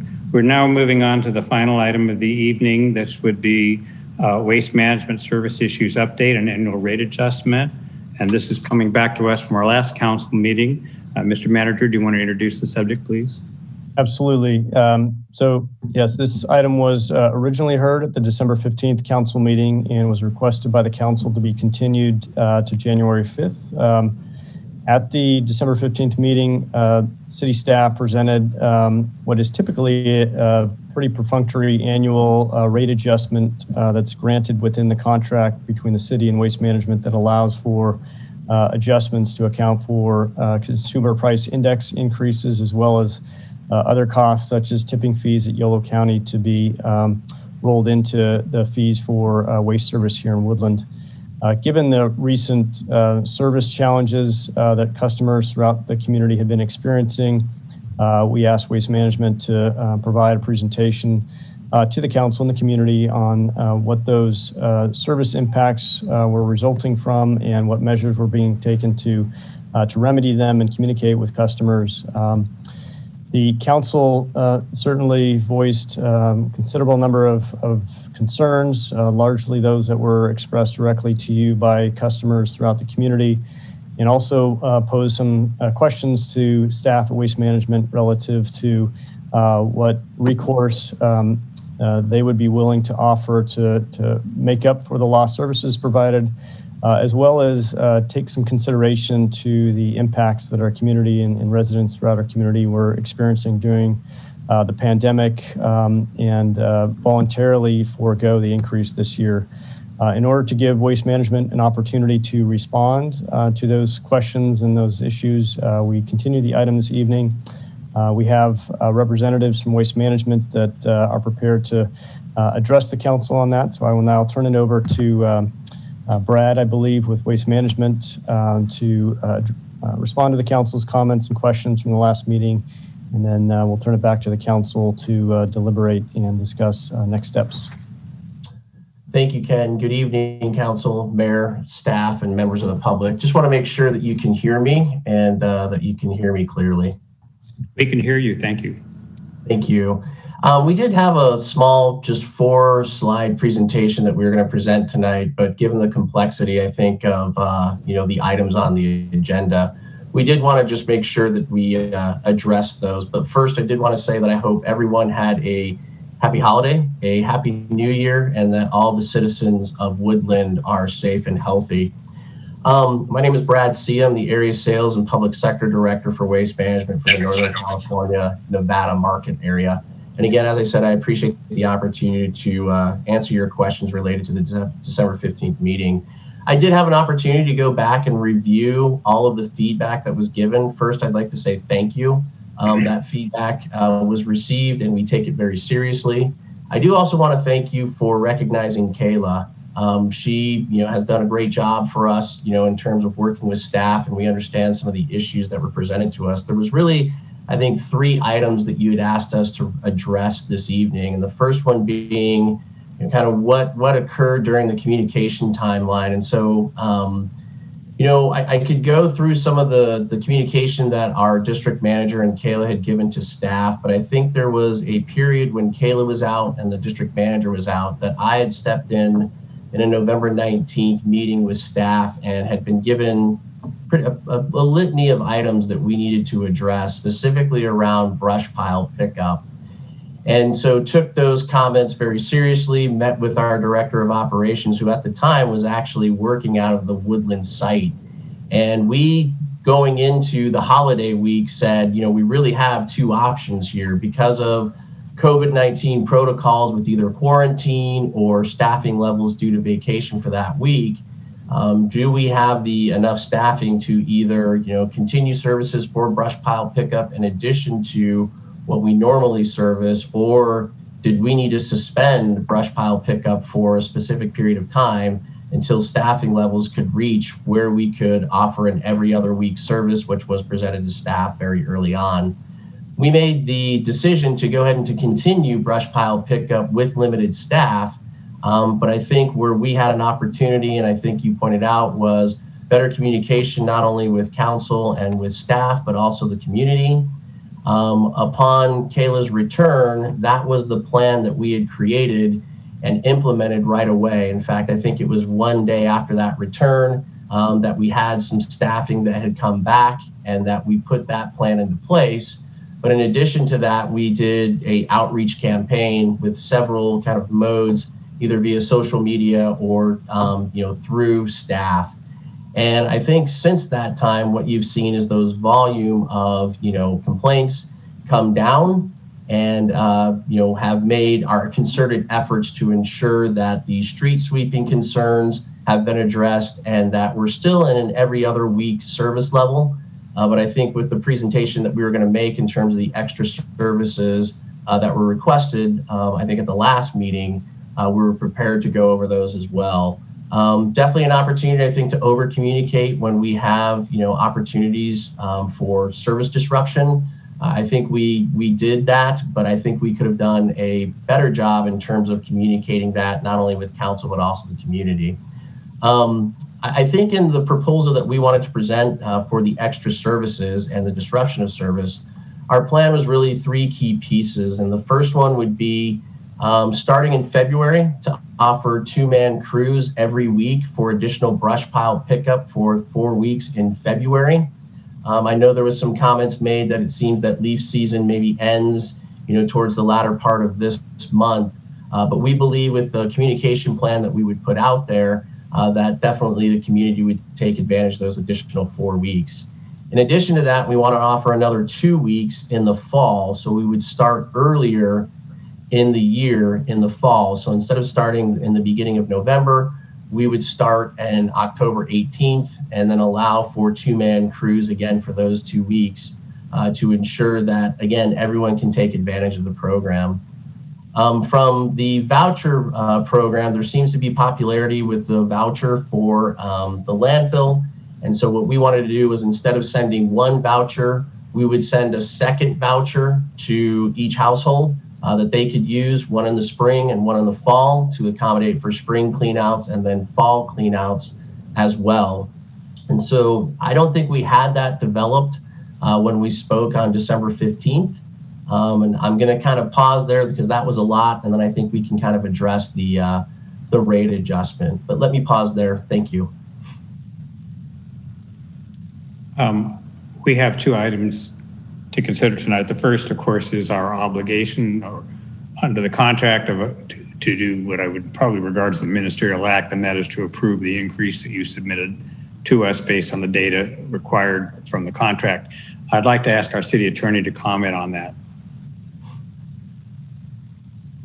Sure. So I'm happy to do that. So the item that's before you, and I think Mr. Seo was going to speak to that as well, as there was some, a request, I believe, from Councilmember Fernandez to consider waiving that. But under the terms of the contract, essentially what it says is that, annually in October, Waste Management has the ability to propose or request an increase based on CPI, and another one to address any tip fee increases. That is, the CPI is essentially just, you look at CPI, determine what it is, and as you mentioned, Mayor Stallard, it's essentially a ministerial action as long as they've done their math right. And the tip fee increase is based on any increase in costs that they have as a result of tip fee increases at the Yolo County landfill. Staff has looked at those numbers and they agree with Waste Management's calculations that the tip fee increases that they have requested are consistent with the costs they're incurring, the additional costs they're incurring at Yolo County landfill. I think, members of the council, you have to ask our attorney about that if you have any questions about that. Some things you are compelled to do by law or by a contract, and that's the situation I see in this case. But if you feel differently and want to interact with the city attorney about that, please feel free to do so at this time. Mr. Mayor, can I interact with our guest, Mr. Bradley? Yes, I was trying to bifurcate this issue and deal with 2 issues. One is the increase, and the other is how do we deal with the failure of the contractor to abide by the terms of the contract this year on their side of the deal, which was the weekly curb sidewalk gutter cleanup. I'm going to address the contract. If you don't mind. Please proceed. Comes from, I've read our contract. I think it's 71 pages. I do understand it's ministerial, but I have a question and a proposition for Bradley, and it's this. Bradley, I thank you for being here tonight. To go to your management team, ask them to think about foregoing the CPI increase while our Yolo County is in a state of emergency based on COVID. It's not going to be long-term. We hope to be out of this, hopefully this year. Are you willing to take that step for our community who is suffering as a result of several problems, including COVID, but including the issue with waste management? Are you willing to make a commitment tonight that you would be willing to take this issue to your management team? Now, I'm not talking about the tipping fees because that's beyond your control. I'm just talking about the little CPI. It's not a lot of money to waste management, since you expect to make about $4.5 billion this year. But it's not much to the consumer. It's the idea that you're helping during this very difficult time. I'm just asking if you would be willing to do that. So I just want to make sure I understand your request, Councilmember Landsberg. It's that you would like us to go back to our management and senior leadership team, and is it a delay? I'm sorry, you were breaking up a little bit, so I didn't quite hear what the specific request was. Forego the CPI increase for 2021 while we're in this emergency COVID precautionary state. So I don't know that I'm prepared to commit to that. Are we always willing to entertain that and to have further dialogue and discussion? I think we could commit to that, but our concerns being that the longer of the delay, how are you catching up that mechanism in a future year, and what does that increase look like in future years as well too, to do the catch up? I think one piece that we didn't get to share in the PowerPoint presentation tonight, but I think it was submitted to staff so you can see, is you hit the nail on the head, council member, and that was, we're all dealing with increased cost based on the pandemic, and certainly waste management isn't, it is not unprivy to that situation. We've incurred quite a bit of cost, specifically about $60,000 in PP&E costs to keep our employees safe, so that they can continue to complete the essential services that we provide to the community, in addition to about $10,000 in terms of sanitizing, the location should we have, an announcement of, a infection. And so those are costs that we're not coming back and asking for. And I think what, the attorney had addressed is that this PI is really to cover the increase in costs, such as, our contracts with our technicians and with our drivers in terms of their welfare and wage increases. It also covers, the parts increases and the service increases that our providers pass those costs on back to us. If you're asking me to take this back and request additional discussion with our senior leadership, that's not something I was prepared to do. We are asking council to approve this administrative price increase based on the cost increases that we will incur this year. I understand your thinking and thought, but your own page is discuss, and you're boasting about the record profits that you're going to make in 2020, notwithstanding the COVID that the country has faced all year long. You still boast about your profits, which is taking care of your investors. How about taking care of your customers? So, Councilmember Landsberg, I'll certainly take this request back, but again, I think we're to what the mayor was saying is we're getting a little spun off in terms of looking at the totality of the number of market areas that contribute to the overall profitability to waste management. Those come from a variety of different sources, such as post-collection or energy services. Again, this price increase is, the rate adjustment is just a request that we make administratively to cover the cost increases that we will incur. Understood. And again, I have no problem with the tipping fee increase because that's beyond your control. I'm just simply asking for you to make a symbolic to your customers here in Woodland. Yeah. Again, council member, I'm not sure that we're prepared to make that commitment tonight. If you're asking me to go back to senior leadership with this request, I'm not prepared to do that this evening. Again, this is an administrative procedure that we have asked for, and that we've asked for in prior years that has received administrative approval. I don't know that we're prepared to do that, but I certainly can take it under advisement with my senior leadership and go back to them with your request. and get back to you either at the next council meeting or before the next council meeting. I appreciate it, Brett. Thank you very much. You're very welcome, and thank you for the comments and interaction. I presume that takes up the first topic. Councilwoman Fernandez. I'd like to thank Councilmember Landsberg for bringing that request to your attention, Bradley.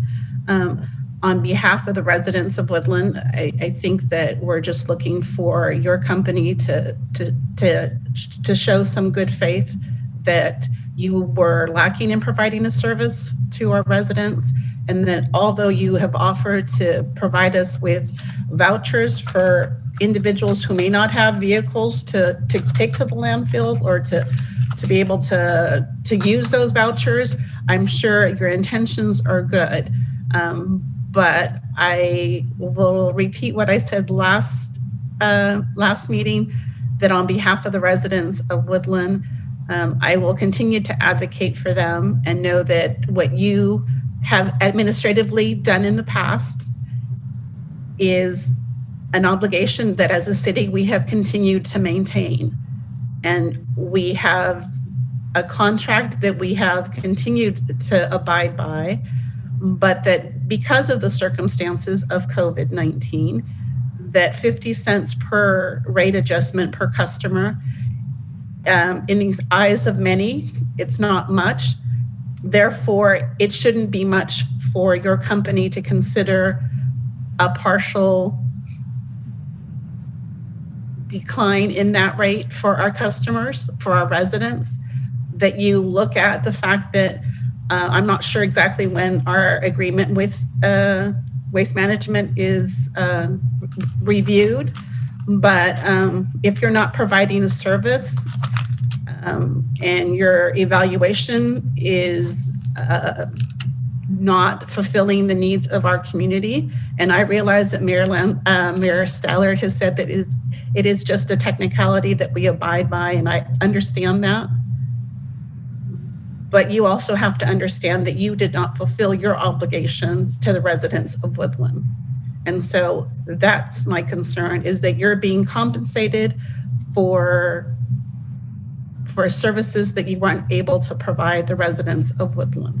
So if, as you said, you would take that back, your administration, the residents of Woodland, I'm sure, would greatly appreciate the consideration that if COVID-19 is not the time to show some compassion for our communities, then I'm not sure that you ever will. So thank you for coming out and giving us the information. And I know you didn't get to the third part, which is the rate increase, but I would like to just advocate once again, as Councilmember Landsberg did, for the residents of Woodland, and that your company reconsider that rate increase and the CPI, and it would be great if the tipping fee were included in that. But I think that there should be some compromise when you have admitted that you are unable to provide a service to your customers. Thank you. Thank you, Councilwoman Fernandez. Councilwoman Vega, did you wish to weigh in? Yes, thank you, Mayor Stallard. So I just want to echo my colleagues, Councilmember Fernandez and Councilmember Landsberg. Bradley, I understand your position, but Waste Management is in a position to show some goodwill. I mean, these are unprecedented times. We're seeing concessions that are taking place to help support the community. I would like to think that your company considers themselves part of the community, and therefore would want to come together and support. And again, I understand that it may not be an extraordinary amount of money, but it's like my colleague, Councilmember Landsberg said, it's symbolic, and it would potentially help us set us back into a more collaborative relationship between, and maybe gain some trust that your company has not particularly earned with our community members. So, thank you, Mayor Stallard. Thank you, Councilwoman Vega. My own additional comment. I mean, obviously, I understand my three colleagues on this, and I think if you had that discretion and that was the direction to go, to bring about a better feeling between your company and our city, that would be an exercise of discretion on your part, not a requirement of law, but an exercise of discretion. My larger concern is, having been on this council now for 11 years, is that I've watched over time your company centralize your management further and further away from our community, so that people who are able to make significant decisions are no longer on site anymore in Woodland. I toured the entire operation several years ago, including the recycling center in Sacramento, and appreciated how much goes into doing the work your people do. But it just seems like there's not what I'd call a comprehensive management touch in place anymore. And I think it's just too much for what one person can do. Kayla, whose job is basically supposed to be an environmental coordinator, I thought, to help us with recycling and things of that sort. So it just seems like there's less communication from your company with our community, and we don't know who you are anymore. I mean, because the people we used to know who are local are no longer here. Some people who were in your company more recently have left for other companies. And I do not know how we can hope to have a better change, better outcomes in the future with the decentralization of management. I don't know where you're physically located. The last guy was Lodi, as I recall. So it just seems like we're going to have to accept this. This is either the way the service is going to be, or we're going to bid the contract next time and hopefully find somebody that can be more responsive to us on a regular basis. Because what I'm hearing, I'm not hearing complaints about the increase from my residents. It's a modest increase. What I'm hearing is the fact that pickups don't occur, or street cleaning doesn't occur. Nobody tells them why it is not happening. You know, nobody knew it was COVID until we started getting a lot of complaints from people. So I just don't know. That's my challenge to you is your company prepared to enhance its management structure so that we get the oversight and the service that we've expected in the past, or is it going to be a continuing deterioration due to dilution of management involvement at our local level? Now, would you care to respond before we go to public comment? You know, Mayor, thank you for all the comments, and council members, thank you for all the comments. Certainly they are appreciated, and like I said, we do take them seriously. You know, hearing what you said, Mayor, I think we have an opportunity, and this is something that Kayla and I discussed in terms of, you know, really kind of a high touch point in terms of communication, and it actually will start tomorrow. Kayla's actually meeting with Ken tomorrow to kind of discuss more progressive communication, and not just because of COVID, right, but because we need to show this council and the mayor and the constituents, right, why you made this selection. And to hear some of the additional comments, I think that that's going to generate some significant ideas. And what I will hope is that the council will keep an open mind to show you what we are capable of doing moving forward. Mayor, I appreciate those comments. If it wasn't COVID and we were, you know, able to have this meeting at City Hall, you know, it would be my opportunity to travel. That's what I used to do before, was to go out and visit the different jurisdictions and have face-to-face meetings. And unfortunately, COVID has prevented some of that travel with some of the state restrictions. But give us that opportunity, I think, and we'll show you. And I think what you saw from Kayla in response to some of the items that were received at the end of November and the plan that we had put into place will just be continued throughout. And do appreciate all the comments that you've shared with me this evening. So thank you, and look forward to speaking with you again very soon to address some of these comments that you've made. Thank you. Thank you. We appreciate your encouraging response. I believe there's some public comments also this evening, Madam Clerk. Yes, I have some emails to read and then also a voicemail message. So I'll start with the emails first. And there's 4 from the same person, so I'm just going to go ahead and read one after the other. Given that the next item Waste Management wants the city to address is Waste Management Residential Smart Truck discussion, it seems an increase in fees should be discussed in conjunction with this. Number 2, Spring Lake hasn't had a regular, reliable street cleaning in months. We should get a rebate given we pay for weekly cleaning. The contract does not indicate it must be paid, just that they can ask for an increase, correct? Sounds like we need another garbage contractor in the future. Thank you, Mr. Landsberg and Ms. Vega. Your advocacy is much appreciated. And Ms. Fernandez, you rock. Kim Ralph Smith. And the next email I have is, in light of the very difficult time the people of Woodland are facing, this is not the time to be increasing any fees. If anything, it is a time to reduce costs. Government should be doing all it can to reduce any and all costs, including lowering salaries, fees and charges, and any costs that can be delayed. Bill Hall. And then there's a voicemail that our IT staff will play.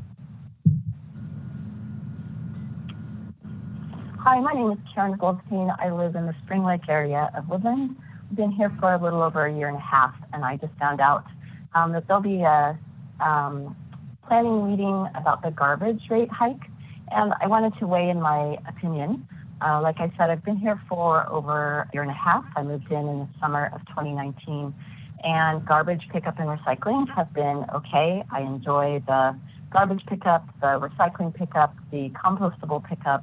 It's been inconsistent since COVID, which is understandable. But my complaint is that I've lived here for over a year and that yard waste pickup hasn't been done and street sweeping has not been done in my neighborhood. Last winter was a mess.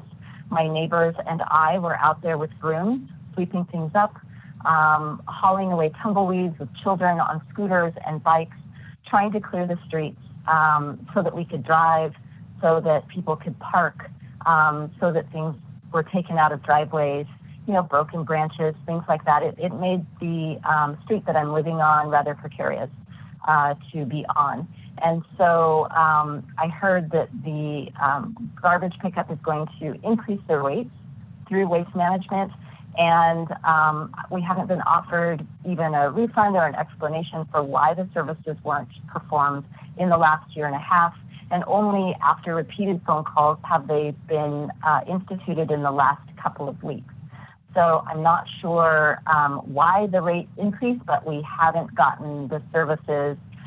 Last year, we didn't get a refund for any of those services that weren't performed, and now we're talking about a rate hike. So I'm against a rate hike just because, again, we haven't been getting the services and there's been no compensation offered to homeowners for the services that haven't happened, but we have been paying for. So again, it's Karen Goldstein. I live in the Spring Lake area, and I wanted to weigh in. Thank you very much. Appreciate it. And we thank all of the commenters for taking the time to share their views with us. One other thing that didn't come up in the prior discussion is that waste management dealt with street sweeping and street pickup in-house for many, many years. And then some time ago, they contracted it out to a third party. So that obviously their control over the management of the third party seems to be an issue. Bradley, do you want to comment at all on that? Yes, certainly some of the comments, thank you, Mayor. Certainly some of the comments that were shared with us. We had a pretty comprehensive meeting with the street sweeping company, at the end of November, specifically for comments that staff had shared with us, and were assured that the issues that were brought up would be resolved. And so I'm not sure, based on some of the comments that came up, if these were recent after we had the discussion of the meeting, but certainly we will be more focused on that partnership with them to ensure, what we have contracted with them or agreed with them is completed and serviced and done with what the stipulations in the contract are. To hear that some of the issues, they're talking, I think one of the comments was from a year ago. I need to kind of get some more information. Mayor, you've kind of addressed, I've just come on into this role, about a year ago. So I want to kind of deep dive and see what some of the past and maybe some of the things that we've done to correct it and what we need to continue to do to correct it moving forward. And I think we'll have an update for you. You're more comprehensive about street sweeping.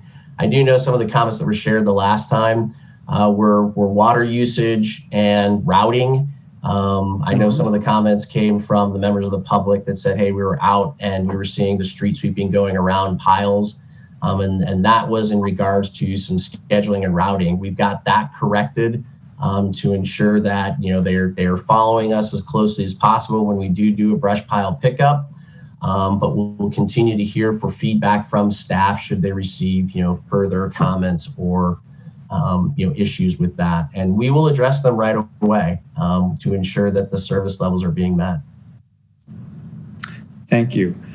So clearly we're not taking action tonight on any of this. Mr. Manager, do you know when we should consider bringing this back, or do you want to work on that and let us know later? Yeah, well, as you know, right, the next meeting we do have yet another waste management topic, and this would be the smart truck. So I think at this point, what I'd like to do is consult with Mr. Sia and get a better understanding as to when he might be able to provide a response after discussing with senior management the council's request, and you know, defer even potential consideration of the smart truck until we can have this first issue resolved. Thank you, Mr. Manager. Colleagues, any final comments you wish to offer on this subject? Mr. Mayor, I just want to thank Mr. Sia, and Mr. Sia, please, it's not personal. We have 60,000 people to worry about. So I appreciate your comments, and work with us, please. Well said. Okay. All right. That concludes item 15 for this evening. Thank you. This brings us to item I, adjournment. I have 3 memorial adjournments. Unfortunately, we've lost some wonderful people who are important to our community, and I just want to make sure we recognize them through a memorial adjournment tonight. The first is George Frenchy Carrere, who spent his life in Woodland. Great guy in the community, involved with many civic organizations, small business owner, generally strong community supporter always. George Frenchy Carrere will be missed and much appreciated for his life. Second, we're not residents of Woodland, but we're very influential in our community.